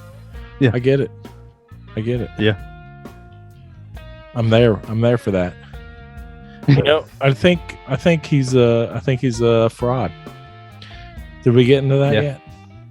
No, not yet. Okay. which this is something me and him were just talking about too, which I was getting into. So he wrote these almanacs, which are the 4-line poems. You know why he started writing the almanacs? Because he had a wife and 6 kids, and dealing drugs wasn't paying the bills. Yeah, he made a lot of money off of it. Yeah, because and almanacs were like, had to do with. Almanacs were all like the heat back then. They were like on fire. Yeah, dude. Astrology was like never like all those girls that have like crystals and like live by astrology. Yeah, dude. Girls, dude, I do that. Come on, dude. Yeah. But I'm a Gemini, bro. That's their time. That was the center point of them, is this time period right here, where everything revolved around astrology. So you're saying he did it for the chicks? Sure. He did it for the ladies. Yeah, he did it a single all man, for the nookie. Newly single. Hey, yeah, he's got to pay the bills, if you know what I mean. Do you know what an emerald is? Who are you asking? Yeah, that's where I'm like, Emerald City of Oz. Yeah, it's a rock. Yeah, yeah. Emeralds, man, in alchemy. Emeralds, they are, dude, like the restaurant. I love that place, bro. Emeralds are cure-alls of everything. You have an emerald, you put it in your mouth, it cures your sore throat. You have an emerald, you rub it on your forehead, it cures your headache. You got a tummy ache, you have an emerald, you rub it on your belly, it cures your tummy ache. It's true facts, man. These are things like that you could substitute emerald for something else. No, be the worst pickup line ever. But it's an emerald. But it is emeralds, and people don't like. Do you just have a large emerald laying around anywhere in your house? No, I do. You know why? Because people don't want you to know these facts. These healing facts. It all goes back to Big Pharma, Mike. Big Pharma is keeping it away from us. Big Pharma doesn't want us to know about the astrology. They don't want us to know about the emeralds. They don't want us to know about all the Nostradamus things that he tells us in his quatrains. Big Pharma is keeping us down, man. It's actually Donald Trump, because Big Pharma is owned by BlackRock, which is owned by Donald Trump, and it's Donald Trump who's killing everybody. Perry Stone calls it a pharmacia prince spirit. And he's exactly right. He's exactly right too. Anyways, Nostradamus. Yeah. Side note, I got down a weird rabbit hole the other day of herbal medicines and how it and Western medicine destroyed all that. Interesting topic, something to think about later. Yeah. Nostradamus. So yeah. Real quick though, you were talking about treating your emotions and all that earlier. Or something alcohol. Like you said that. Maybe. But no, like the Eastern medicine says, like, if you got an ailment physically, you got something wrong with you spiritually or mentally or whatever, emotionally. Yeah. And I think, dude, with the Western medicine, there's something to that stuff. I'll quit talking at your podcast, but God bless you both. No, you're right. Yeah. The Western medicine has ruined humanity as it is. We'll cover that another episode, because I feel like we all could get on that one. If you're really sick, go out east. That's what we're saying. Go east. Yeah. Head towards New York. Oh. Anyways, go ahead. All right. So so he started writing the almanacs of the quatrains that are like his basically ways of doing everything. So what is a quatrain? So a quatrain is 4-line poem, and he wrote 1,000 of them. And it has been said that half of them to 2/3 of them have come true. So he's 50%, and I feel like that's an okay average. I feel like if we could write enough shit, if we wrote 1,000 of anything, I could probably get 50% of it to be right. Well, here's the thing. This is how you do it. What you do is you write a 4-line quatrain, whatever you fucking call it. That's a quatrain. That's a poem, and you make it as generic as humanly possible. Yeah. And then have dimwits thousands of years later or hundreds of years later say, well, I believe that when he said this word, he really meant this word, and that makes it mean this. Well, it's funny you say that, because he didn't just write these in French. He wrote them in French. He'd also write them in Latin and Greek, and he'd also use anagrams. And he said that if essentially he'd write in a veil, and that if you were smart enough, you could get what he was saying. What do you got to say to that, Mike?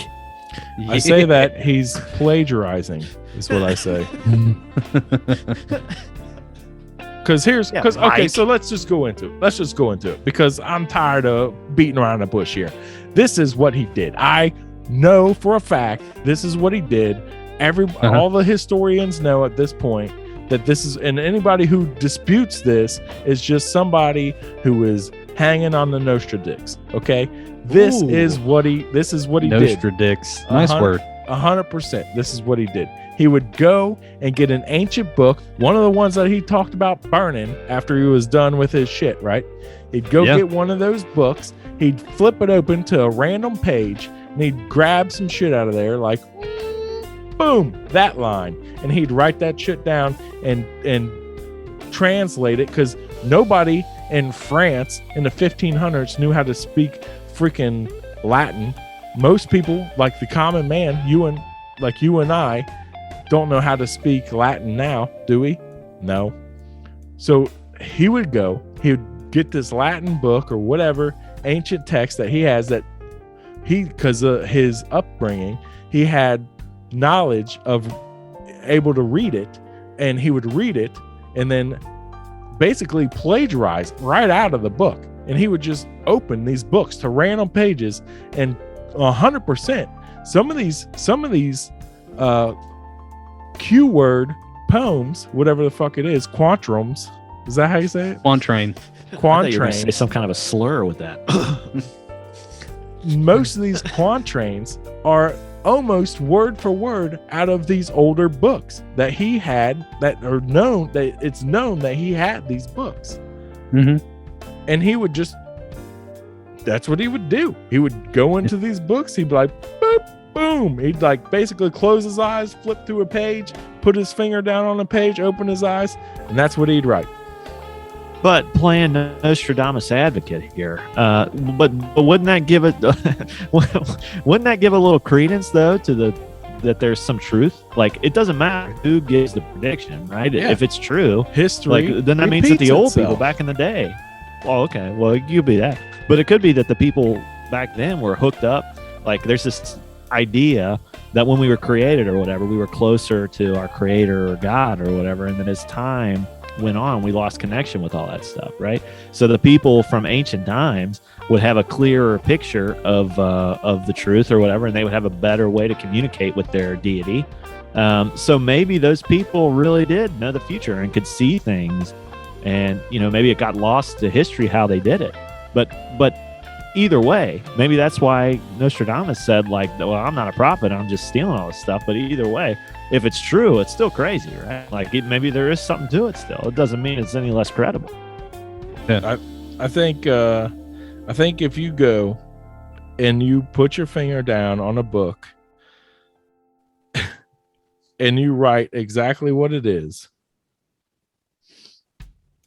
Hold on a second. I gotta find something.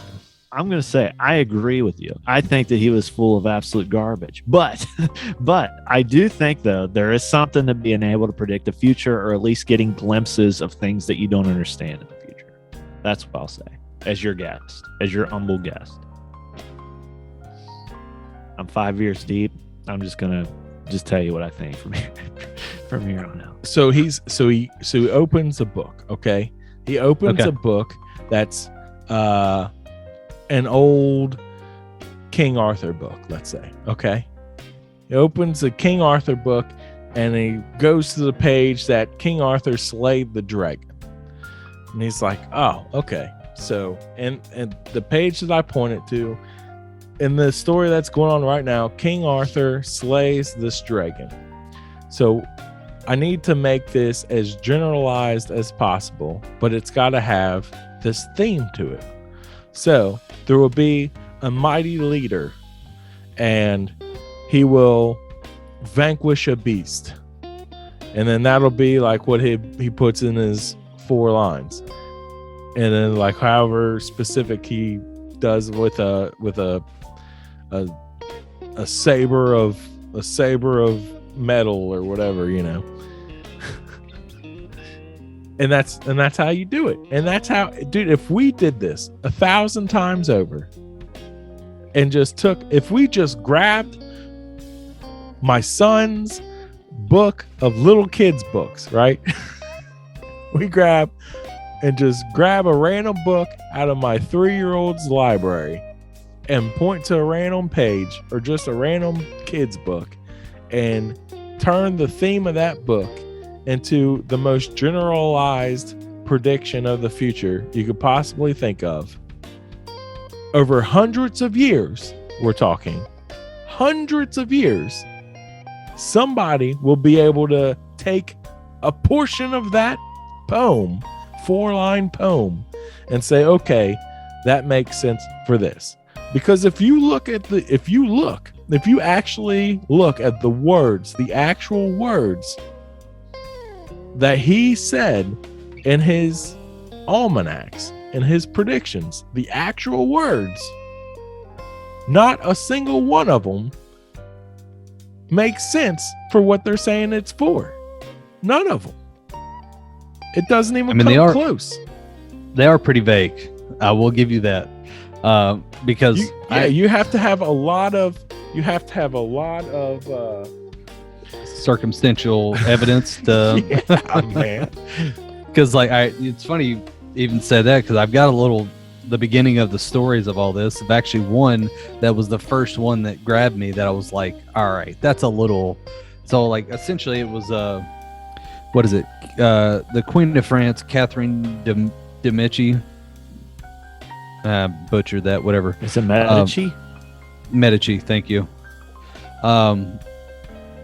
Basically, after his first book, which was The Centuries, that was released in 1566, she was like enamored by Nostradamus, was really into the occult and that kind of thing, and basically invited him over to then give horoscope or predictions on all her sons.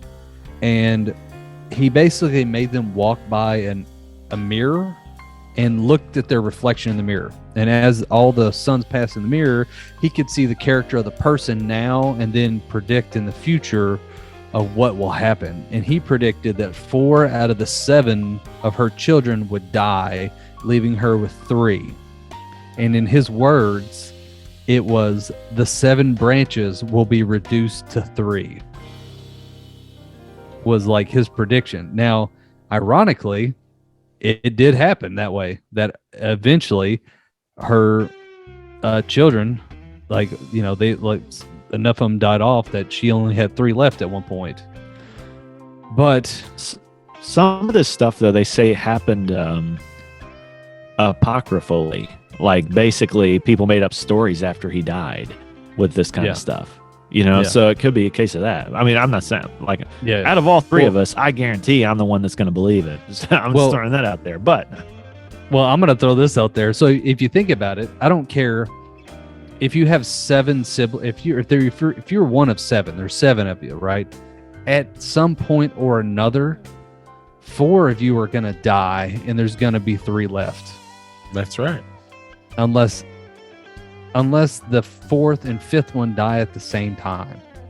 Yeah, and that's what I was going to say. Like, there will be eventually a time where there's only 3 left. How in the world did I end up becoming the biggest skeptic on this podcast? I don't know. You've actually surprised me this episode. I thought you were going to be the exact opposite, and you've really, I'm like, wow, he's turned over a new leaf. What's been going on with Mike, man? He's not allowed to drink champagne anymore. It's because he's in that coffee bar right now. It's all that coffee he's been drinking. Yeah. Sobered him up, dude. Right. But yeah, now I don't know the backstory to this. I mean, also you got to think back in the day, you had large families because inevitably some of them wouldn't make it. It just was what happened through plagues, disease, accidents. I mean, it just wasn't as in a safe environment. So it wouldn't be a thing for, if you had 10 kids, a couple of them would, perish over the course of time. And imagine if you were the Queen of France and you're like, give me some cool predictions about my kids. Yeah, right. Yeah. Out of those 7, you're only going to have 3 left. What? Yeah. What the hell? That was the Queen of France. He said that too. That's who that was. Yeah. Yeah. Okay. Well, at least he didn't pull any punches, man. A lot of people would think like they would be patronizing him. You know what I mean? Like, Yeah. oh, they're all gonna be great men. No, but she was into the occult stuff, so that was Yeah. totally down her. He was playing to the crowd. There is what it was. Yeah, I'll give you that. Yeah. Hello? Alex,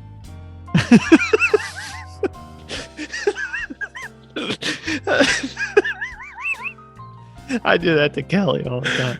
Hey, hey, while I'm drunk, have you heard about Bill Cooper predicting 9/11? You know who Bill Cooper is? yes, I do. No? He wrote this book called Behold a Pale Horse.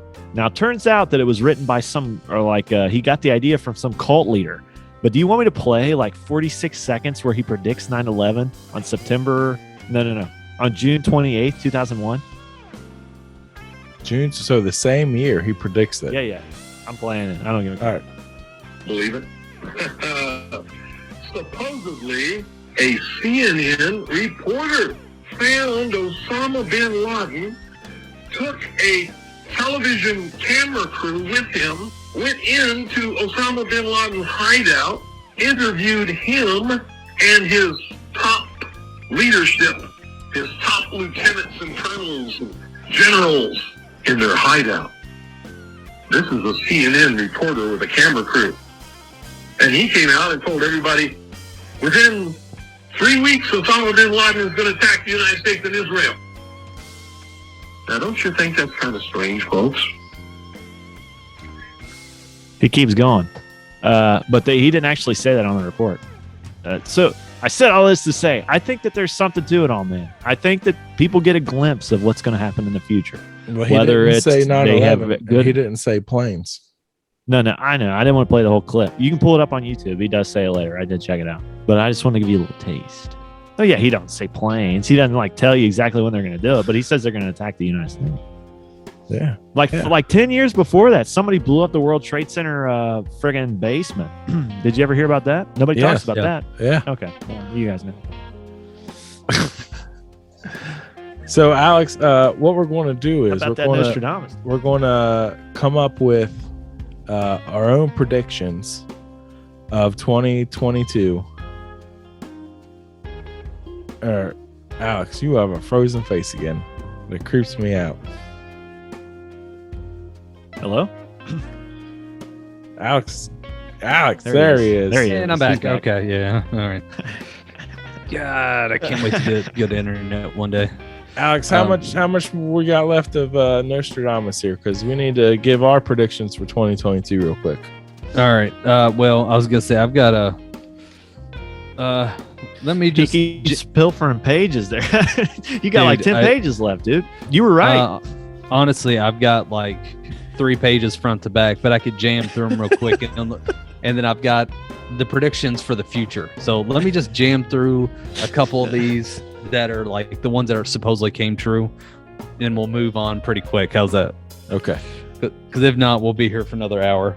All right. Well, real quick, this one. So the Queen of England, he just talked to, did his predictions on her son. He actually did one on the King of France, Henry II, and that he would basically die in a jousting tournament. And this is via the words.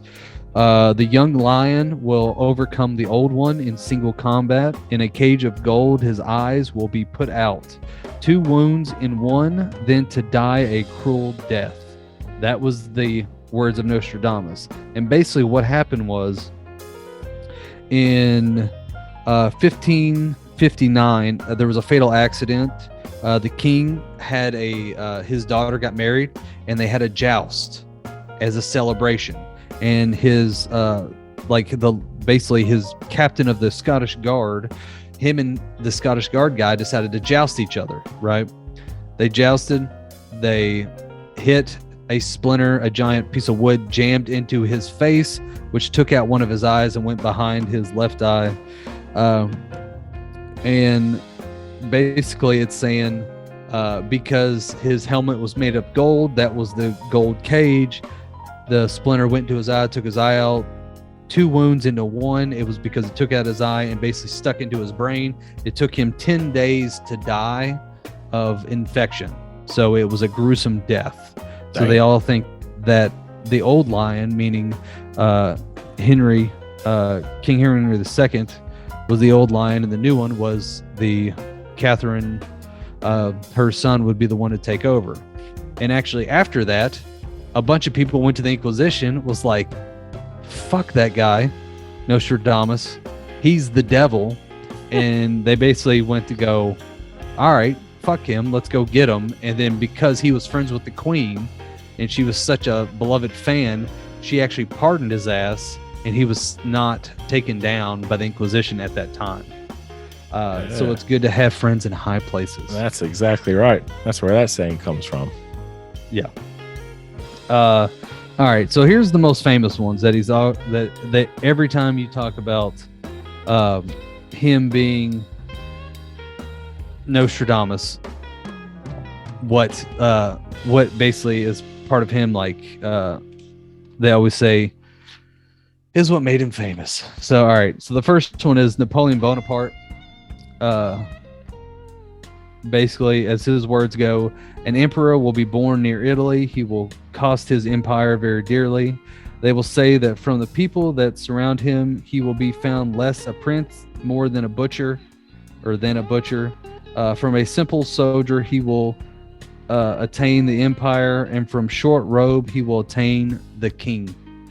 Attain the long, meaning short robe soldiers, long robe, the king. Yeah, but are these the word for word what he said? I mean, translated, obviously. That's the issue that we were talking about even earlier before you got on here. Like, he wrote in French, Greek, and Latin, and he also used anagrams. So it's one big gist of a mystery, but this is the best translation I could find of these things, of what was supposed to be said.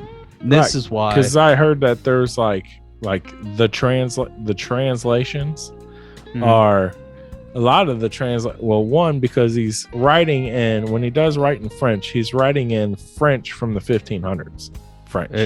That was another thing I was going to bring up. Not modern French.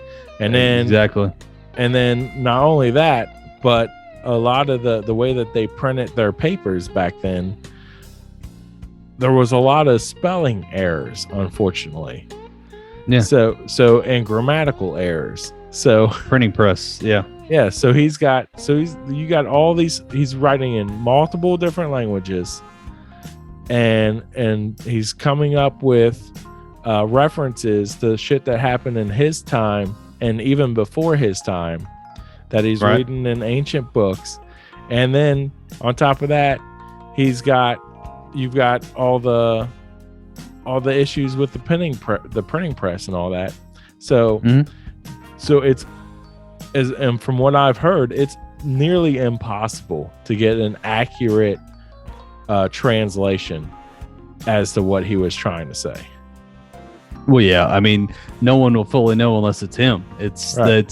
There's always going to be, even if you had it right, you wouldn't know for sure, because there's always the level of like, there's too many variables to know for sure if it's right.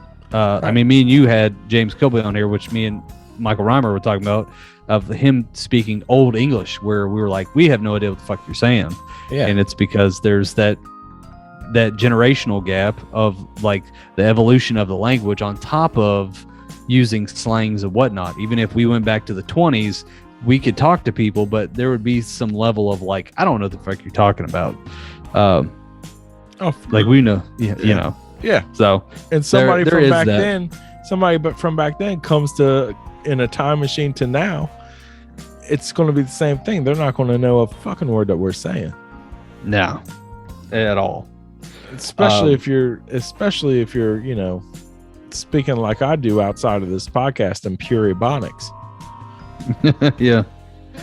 One line was also, I forgot, that was supposedly in 14 years hold the tyranny. This was a different one. And basically they always use that line for Napoleon, because Napoleon, basically his reign of tyranny lasted 14 years and 5 months, from 1799 to 1714, till he's banished to the Isle of whatever it was, Ida or something like that. Yeah. So that was his. So we're getting actually into his Antichrist, which wasn't.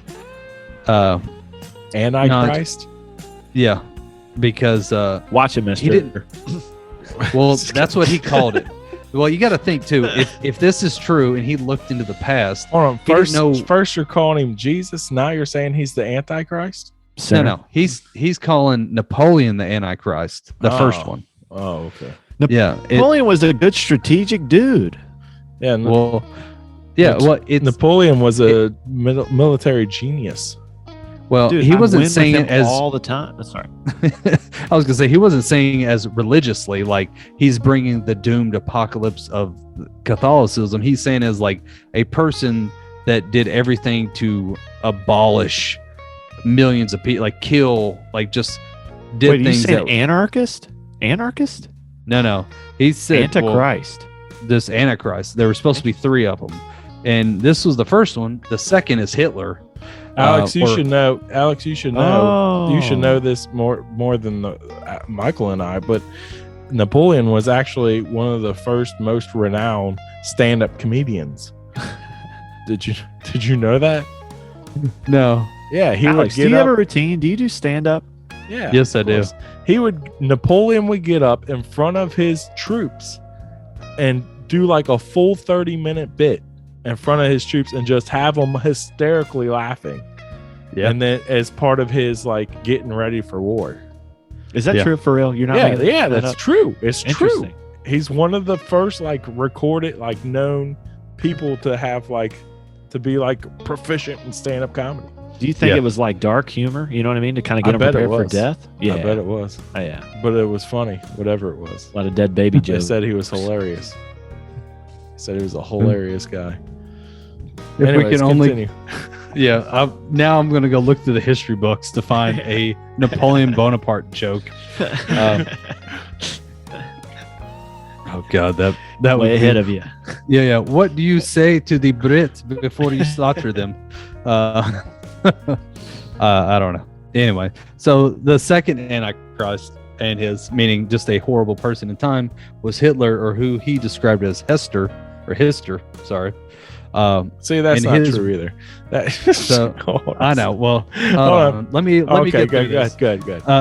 So in his translated words, a captain of Greater Germany will be by his speeches seduce great numbers. The most part of the battlefield will be against Hister. They shall subjugate the borders of the Danube, and they shall pursue the crooked cross of iron. Now, fun fact, real quick. The ancient name of the Danube River was called Hister. Ironically enough, Hitler grew up near the Hister River. There you go. Yeah. Now go ahead. No, that's what I was going to say. Yeah. When he says Hister in his because he actually, that's not a translation. That's what he actually said is Hister. Yeah. And untranslated, and that's the name. That's a pronoun. That's the name of that river. Yeah. But everyone always goes, ooh, what if he meant to say that? But then he was double doing it by going, because Hitler grew up by the river and da-da-da-da-da-da, and ha-ha-ha, and da-ha, and da-ha. Okay. Well, let me tell... No, never mind. Yeah, I was going to tell a joke about Napoleon complexes, but it fell short. Oh.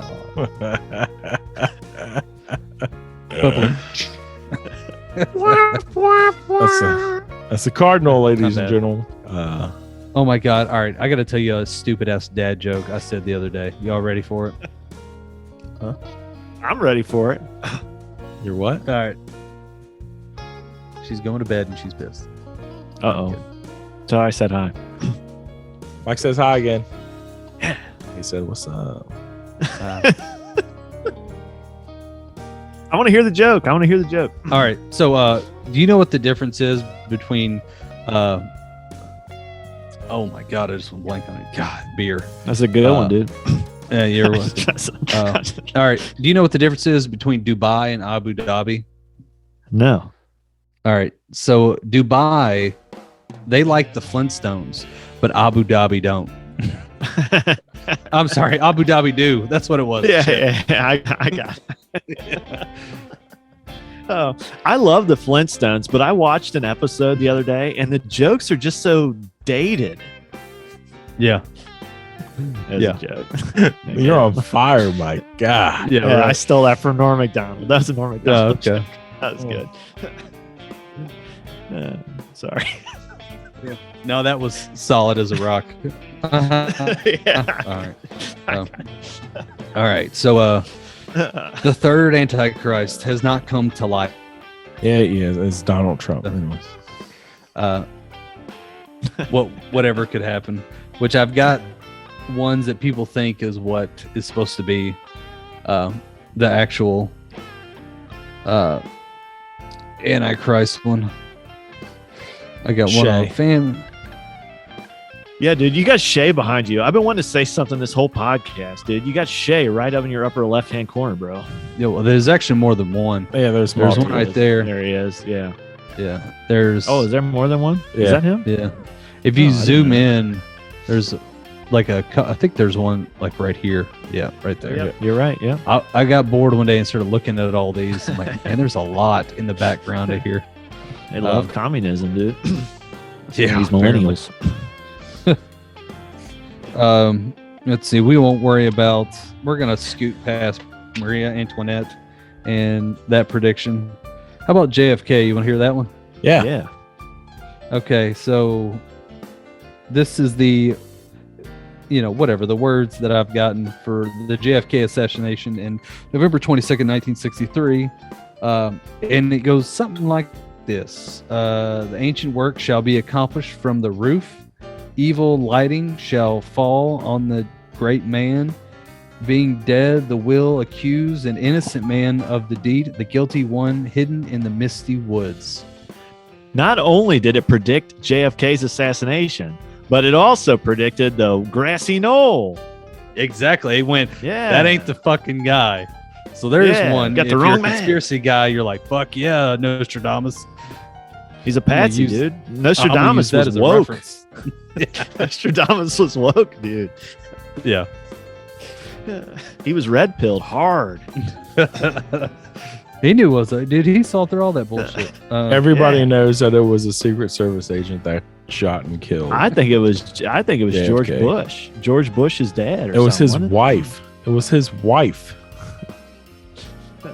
Have you ever watched the video? Have you ever watched the video? It's all Who in needs the video when you freaking got a History Channel? I've seen about 15 documentaries on that thing. Yeah, and I can tell every you. documentary it shows you the video, and then you can clearly see he gets shot once. He leans over forward a little bit.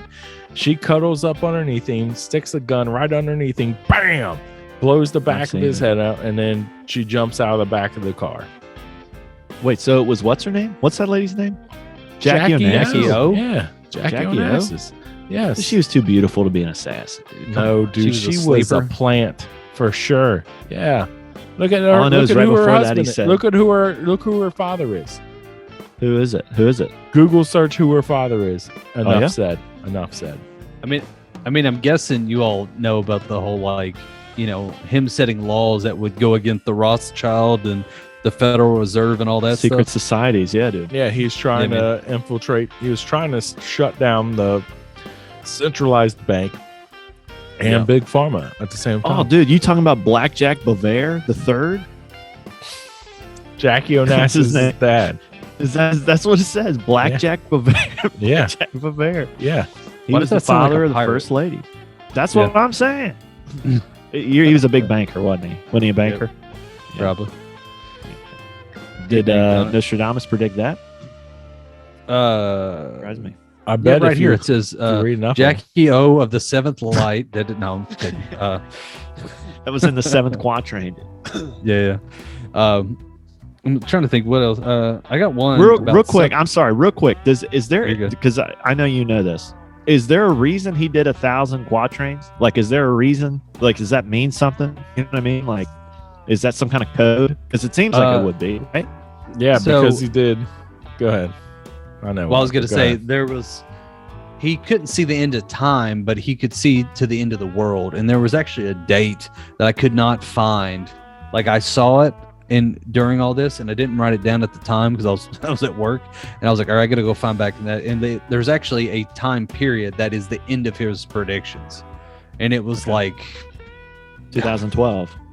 No, it was like 3,760 something. It was something like that. Like we we got a still little got some time time. Yeah, but the predictions that were supposed to happen in the future, that's a lot of shit that's got to go down between now and then. So global warming is not going to take us. That's the hot Soberless Thoughts hot take. Don't be afraid of global warming, dude. We're fine. I don't know, because yeah, there's some of that in there. Is there? It just means it's gonna suck for a while. I don't know, dude. We went to Gatlinburg. It was like 60 degrees, man. I can look, in my lifetime, I'm cool with global warming, man. Well, maybe we'll have a sea on the backyards of Kentucky. I'll just go out back and sorry. No, you're good.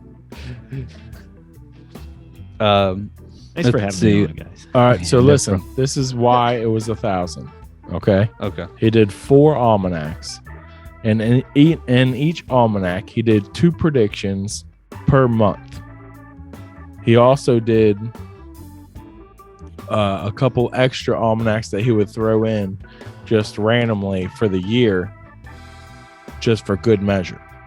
So you add all that up, and it equals out to about 250 a year that he would do, or for a 250 an almanac.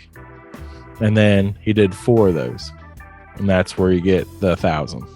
So the almanacs, though, like it was almost like the farmer's almanac a little bit. Like he had to do this because people were buying it. Is that what you're telling me? Yeah. So then he was incentivized to write all this stuff down, right? Yeah. Oh yeah, 100%. That's why he even started it, was to make money. Okay. So he was a swindler. What do they call it? There was a name for that back in the day. Yeah, he was totally a con artist. Alex, do you think that that's true? Do you think that? Because I feel, dude, here's what I got to say. Because I honestly, I don't know much about it. But between you and Mike, usually I will say Alex is the skeptic. But here's what I'll say on this one. Alex, I feel like you kind of believe it more than Mike does. And I like that. I like that a lot. No, definitely. Because Mike's been 100% skeptic this one. And I'm just like, I'm curious of the probability chance. And then I'm like, and I like the interpretation of it all. Now, obviously, Mike's a little bit more on the like, he took it from ancient texts and did this. I just think he just stood and sat there and staring at water.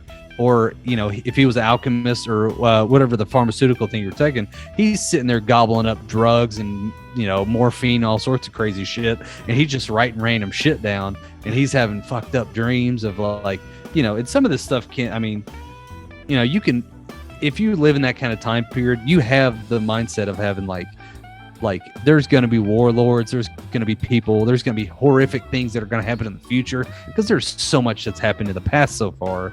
But it's the because what is he writing about? He's writing about humanity.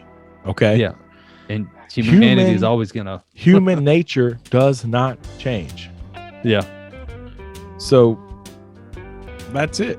And that's what the past repeats itself. History repeats itself. Yeah. You're saying so he just realized humanity sucked and then we were going to destroy ourselves, right? So he was kind of out of the game. Like you just said, he understood human nature, so he knew we were going to collapse. Is that what you're saying? He just kind of okay. Not necessarily collapse, but just some crazy ass shit's going on. Okay, let's look in the past. What happened? Like fucking did you guys Caesar, pull this in 22? Do what? Go ahead. Finish what you're saying. I don't think there are any specific predictions he has for yes there are. the year 2022. Yeah. Dude, did you not do a quick Google search? There's like 1 million of them. No, see, that's what I'm saying. He only had 1,000 predictions. There can't be 1 million predictions for this year alone. That's not true. I will say there is an ongoing like a lot of his predictions are doom and gloom, but there's a shit ton on famine and earthquakes. It's like an ongoing topic. And it's like there's an inevitability. The more humans are, there is going to be famine. And the longer we're here, the longer like there's a chance of, even did one on like volcanoes of like it's just what's going to happen. Like volcanoes are going to mess up the world. You know, it spits out X amount of chemicals in the air. It's going to make a nuclear winter, I guess. And then same thing with earthquakes. It's going to destroy, take away everything, make tidal waves.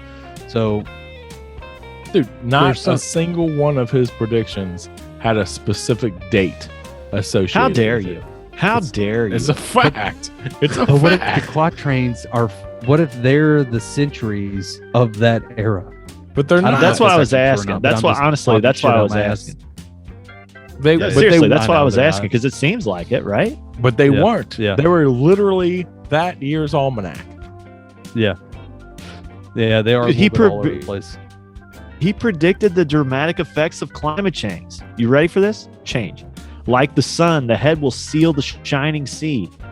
The live fish of the Black Sea will almost boil. That's climate change, dude. How dare you? Here, I got one for you. So this is him talking about submarines. Okay, is what they say. And he shall go out in an iron fish thrown upon the shore by a great wave. It shall be as a barn under the sea. Its strange form will be wild and horrifying. From the sea, its enemies soon reach the walls. It does sound like a submarine. He predicted the rise of AI.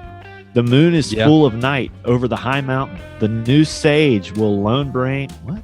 With a lone brain will see it. By his disciples invited to be immoral. Sorry, I'm so sorry. To be immortal. Yeah. That's funny. I got that one right here, actually. Eyes to read the rest. Eyes to the south, hands and blossoms. Dude, Yeah. I'm just botching it. Bodies in the fire. That's AI if I ever heard it. Alex? Yeah. No, It's that's not even like I close said. to AI. Come on, you guys are out of control. Okay, on, what man. about this one? He predicted the fall of the European Union, Mike. This one actually is kind of whatever. Sacred temples of the Roman time will reject the foundations of their foundation. You don't think that sounds like the fall of the European Union? That sounds like a house is going to fall down. All right. So I got the moon landing. You ready for that one? Okay. Yeah, I'm ready. Okay. In the heavens shall be seen a running fire with long sparks. He will come to take himself to the corner of Luna, the moon, where he will be taken and placed on an alien land. I think that sounds just like that. Yeah. Yeah. Honestly, now, that could be the global thing that goes up. To me, it kind of sounds like what are all the stuff about Elon Musk and all that? It sounds like that. Oh, yeah. It sounds like Yeah. he's predicting us going someplace else. So here's like one of the guys that was like really on Nostradamus' dick. What did you call it? Nostradick? No, Really on the Nostradick. Okay. He was Nostradicking. So here's what one of them was. That might be the title of this episode. Nostradick. So this was actually during the Challenger explosion. And his words were, 9 will be set apart from the human flock. Their fate will be sealed at the moment at their departure, separated from judgment and advice, Kappa, Theta, Lambda, banished and scattered. Now here's where it gets all crazy conspiracy. If you do an anagram of Kappa, Theta, Lambda, or whatever, it makes Morton Thockel, which was the company that made the booster rockets for the Challenger that ended up exploding and scattering all over the sky. And you know why? That's interesting. You know why he didn't kill on that joke? Because it was too soon. It was a challenge.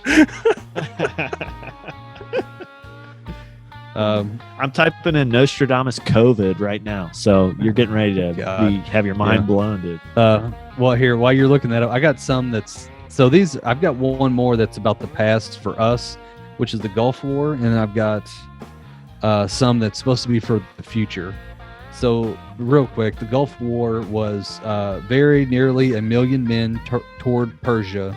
The true serpent will raid Byzantium in Egypt. He will enter wicked, infamous villain tyranny over Mesopotamia, the land horrible and black in appearance. And in some other sect of it, he actually used the word Dam, like D-A-M, as in Saddam was part of their. Couldn't that just have been the Crusades? I mean, could. I mean, if a million men towards Persia, Yeah. the serpent, yeah. But so in the future one that was for famine, he actually talked about famine was going to be so bad that we would have to be cannibals. It was so high the price of wheat that man is stirred, his fellow man to eat in his despair. Oh shit! He predicted the Donner Party. Yeah. Now here's one that people say that's more for nuclear winter, or if a volcano hits or something like that. Is 40 years the rainbow will not be seen. For 40 years it will be seen very. Okay. Then for 40 years it will be seen every day. The dry earth will grow more parched, and there will be a great flood when it is seen. So this one, he viewed into the future, and he got in front of a television screen, and he watched 40 Days and 40 Nights. Yeah. And when at the end he finally like came, and it was like a sea. What's that movie with Blue the Earth. space rock with Bruce Willis and Armageddon. Steven? Yeah, Armageddon. Thank you. Here's one for that one. It's supposed to be like a meteor that's going to fall from the earth or fall from the sky. Wormwood. Yeah. That's what my Bible fired. This is just a snippet. Fire do I see that from the sky shall fall.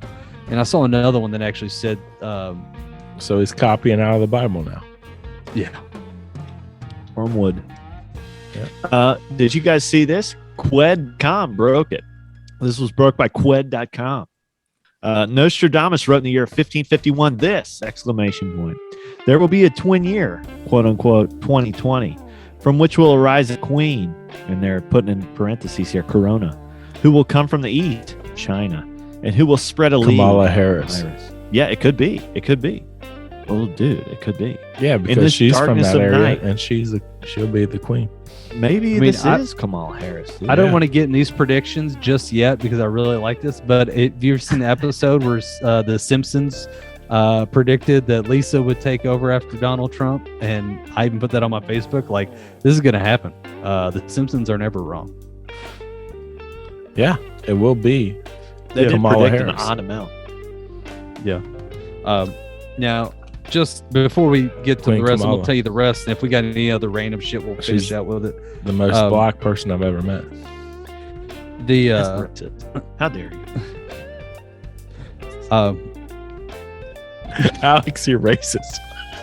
I don't. Well, I was like, "What?" You're like, "That's the most black person you've ever met." I was like, "You need to get out more, I guess." I don't know. That's me. Isn't she like? Never mind.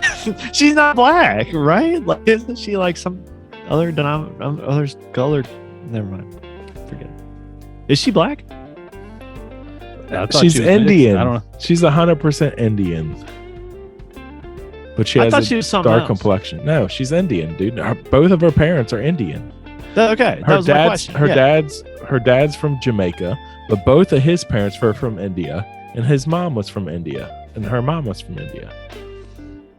You racist. How dare you? So whatever. Is he they're looking Indian. it up? Is that Alex looking it Yeah, up? I'm looking it up. I'm like, Yeah, it's a fact, dude. I don't know any of It's a this. fact. Her mom was literally from India, and her dad was from Jamaica, but both of his parents were from India, and they had black slaves in Jamaica. What year did Nostradamus predict? 1551. Does it say? Oh, was it? Oh, yeah. A country with 7 hills, quote unquote, Italy, will transform the twilight of men into dust to destroy and ruin the world. It No, will be see- the world See, end that's of the world economy as we know it. it's actually America, because there's a town where I live right here in Cincinnati called Seven Hills, Yes. Yeah, there's there too. which is Wasn't that Greece too? Didn't Greece have 7 hills? Right? I don't know. I'm sure every country has at least 7 hills. Yeah, at least 7. At least 7. At least 7. Except for maybe Canada. I don't know. Yeah, they're pretty flat. They're pretty flat. Yeah. And at what point? Sorry, go ahead. No, I was like, all right, Nostradamus. Let's finish this bad boy out. Oh, okay. You never told us about Kamala Harris. Wait a minute. Oh, well, I was like, man, I'm tired of researching this. But yeah, apparently, from what I can find so far on Wikipedia, I think that is all I found was maternal ancestry from Tamale Napu, India, and her father is from Santa Anne, Jamaica. Is married to an American lawyer, Douglas Imhoff. Yeah, but it doesn't go into where his dad's family's from, does it? Because both of his dad's parents, his mom and his dad, are from India, and his parents came to Jamaica and had black slaves in Jamaica. So her grandparents had black slaves, and they don't talk about it. They don't ever bring it up. Yeah, that's a whole nother. I'm like, man, I'm spending way too much time researching this. All right. Brings up the Bo Burnham song, though.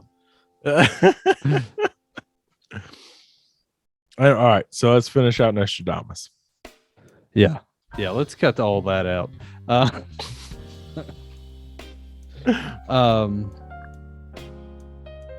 right, Nostradamus. All right, Lord have mercy. His last quatrain was written in when he was 63 at Salon de Provence, where I guess when he was 63, he basically closed up shop. He took all the ancient manuscripts that he worked from, or took from, as you've been putting, and burned them all. And he actually eventually died very recently after that of congestive heart failure, where he basically was put next to a window. He had to be fed food every day, and he slowly just died. And they left a little quote that was like, the 20 years of the reign of the moon have passed. When the sun takes up its exhausted day, then my prophecies will end and be accomplished. I feel like you and I researched 2 completely different people. Because like where the research I did, it said he died of gout. Can you die of gout? I thought it was just like a swelling infection of the foot. Like it's an annoyance. Like there's a guy I work with that has gout. I don't know. Because all it is it's like where you eat too much citric acid. Yeah, you eat too much citric acid and it makes your toes and feet swell. And it's taking all those rose pills with all that vitamin C in it. Yeah, but it's like it's supposed to be the disease of kings because they're the only ones that could have enough food to actually eat that much. I don't know. That's what it said. He said he died of gout. But if he ate that much, it would also say he probably had heart failure. Yeah, he was rich, by the way. So, yeah. We didn't go over that. He actually was very wealthy, very, very wealthy. His mom's family was very, very wealthy, and then his second wife, who he married, had her own wealth and she was incredibly wealthy. So, yeah, he inherited if you had enough money to do whatever you want. So, Mike, me and you both could be right here. So here you go. Many studies have found that high uric acid, I was wrong, uric acid, is associated with increased risk of coronary arteries disease, heart failure, and sudden death. Basically because there's the myth that gout is painful, but it won't kill you. Truth is, gout can't kill you directly, but it can cause serious health problems that may eventually kill you. Basically, you eat shitty food all the time, you're going to have coronary artery disease or heart failure. So yeah, right. So they're both right. Yeah. Okay. Well, hey, high five. Yeah, that's right. All right. let's give our predictions for 2022 and close this forever long episode out. Yeah, no shit. This might be a two-parter. I tried to warn you. All right. Alex, do you have any predictions for 2022?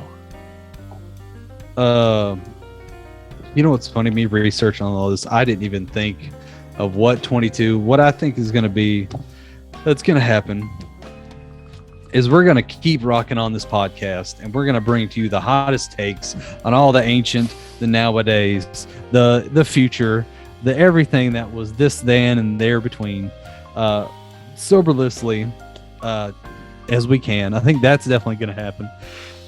But in mass, I think it's just, I don't know, like a lot of these gloom and doom, a lot of these predictions that I ran across for Nostradamus, it was either like there was going to be famine, there was AI this year, a volcano was going to happen, nuclear war. Oh, I didn't even talk about the one where he was, he predicted clones, like there was going to be an island of clones. And basically because there's like, I don't know, I started whipping them all together where there was like, oh, we're going to have nuclear winter. It's going to kill off 2/3 of the population. We're going to start cloning people.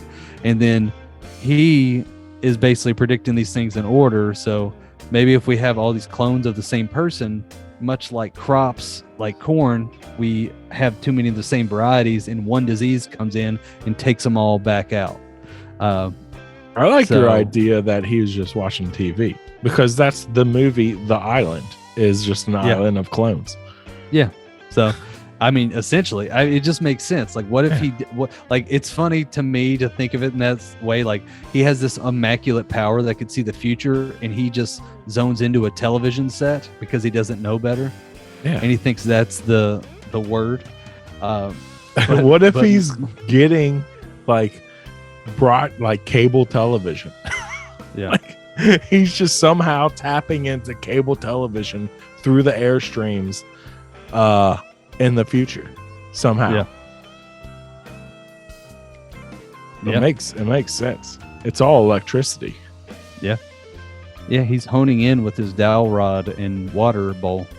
But my predictions for this year, I don't know. I feel like it's just going to be kind of, I don't see anything crazy happening. It's just going to be either going to get a little bit, this is going to be so, you know what? This is my prediction, just like Nostradamus. It's going to either get a little bit better or a little bit worse. There you go. I like that. That's very Nostradamus of you. Yeah. I can't see any giant changes in whatever. Michael Reimer, do you have any predictions for 2022? I got a million of them. Here's my biggest one. Yeah, I'll give you one. I think Russia's going to attack Ukraine. They're preparing for it. They've been preparing for it for the last 2 years. So you go and look that stuff up. Russia will attack Ukraine and will take it over because the United States is weak right now, and they are seizing their opportunity. They only have one position, and that's of offense. They don't believe in defense. They always believe in offense.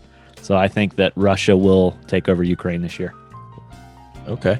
My prediction for 2022 is the great and powerful Joe Biden will resign and Kamala Harris will take over as president. People will start to freak out and think, oh my God, this person that nobody likes is president.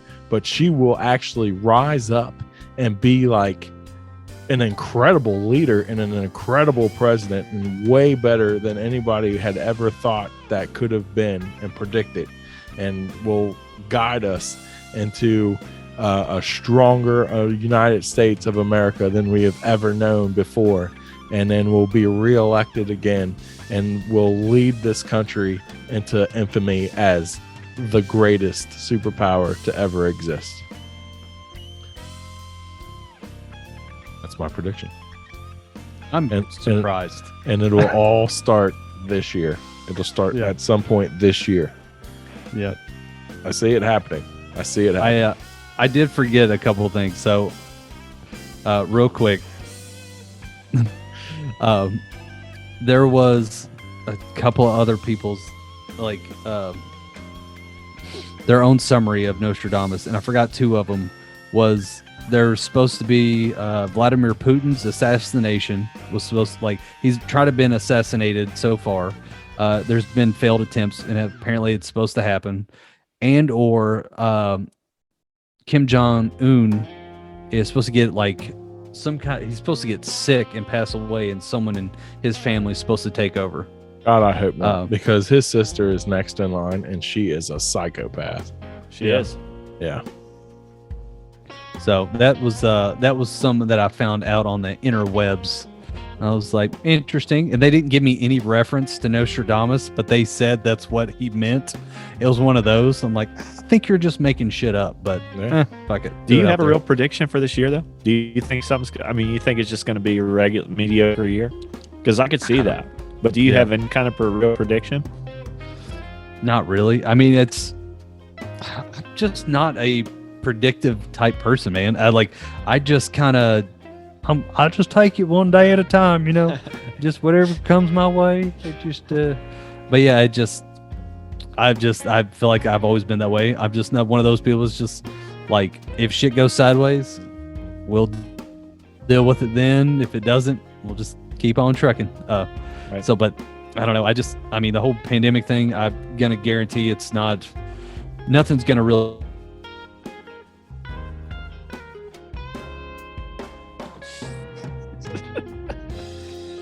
Oh, what a great way to end it, Mike. Thanks for having me on the podcast. We didn't catch any of what you said at the end there, Alex. Oh yeah, okay. You said something about the pandemic and then gone.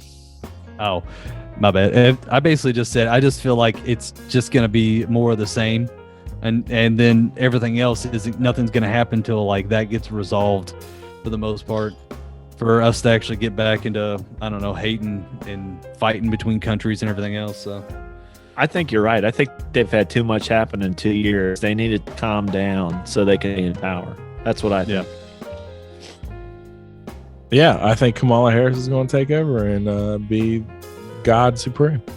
All right, so Michael Reimer, I also think you're going to the Vatican to be the next cardinal of the United States. I will let you both into the library. That's all, and you will get to play with the telescope called Lucifer. I will let you do both of those things.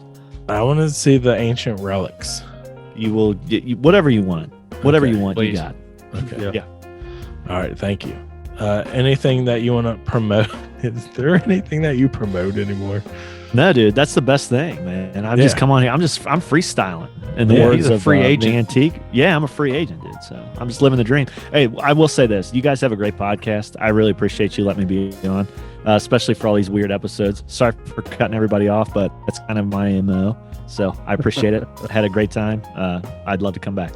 Yeah, we appreciate it. We appreciate you, and we appreciate your life. Alex, where can they find us on social media? Well, if I was looking into the future of what you need to do to find us, what you need to do is get on all social media platforms, such like Facebook. Look at Soberless Thoughts. You look at Twitter at Think Soberless. You need to go to Instagram at Soberless Thoughts. Don't forget, you can actually email us directly. It's almost like time traveling by sending your thoughts into the computer, and we will get them time forward. That would be at soberlessthought@gmail.com. Don't forget, you can go to our website at www.soberlessthoughts.com. And don't forget to tell all your friends, family, and loved ones about the podcast. So go out there, tell them about it, tell them to go to anywhere you can actually find our podcast, meaning Google Play, iTunes, Spotify, pretty much any kind of podcast catcher, as we always like to put. And that way we can have more of these conversations on these wide variety of topics. That's right. And if you have your skillet there full of water and you're taking your dowsing rod and you're dipping it around in your little skillet there, don't forget to keep it greasy, stay cheesy, and flip the fuck on out.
Generals gathered in their masses, just like witches at black masses. Evil minds that plot destruction, sorcerer of death's construction. In the fields of bodies burning, as the war machine keeps turning.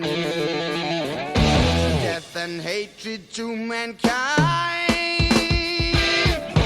poisoning their brainwashed minds. Oh Lord, yeah.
Darkness world stops turning, ashes where the body's burning. No more war pigs have the power, and as God has struck the hour, day of judgment God is calling. Underneath the war pigs crawling, begging mercies for the sins. Satan laughing spreads his wings. Oh!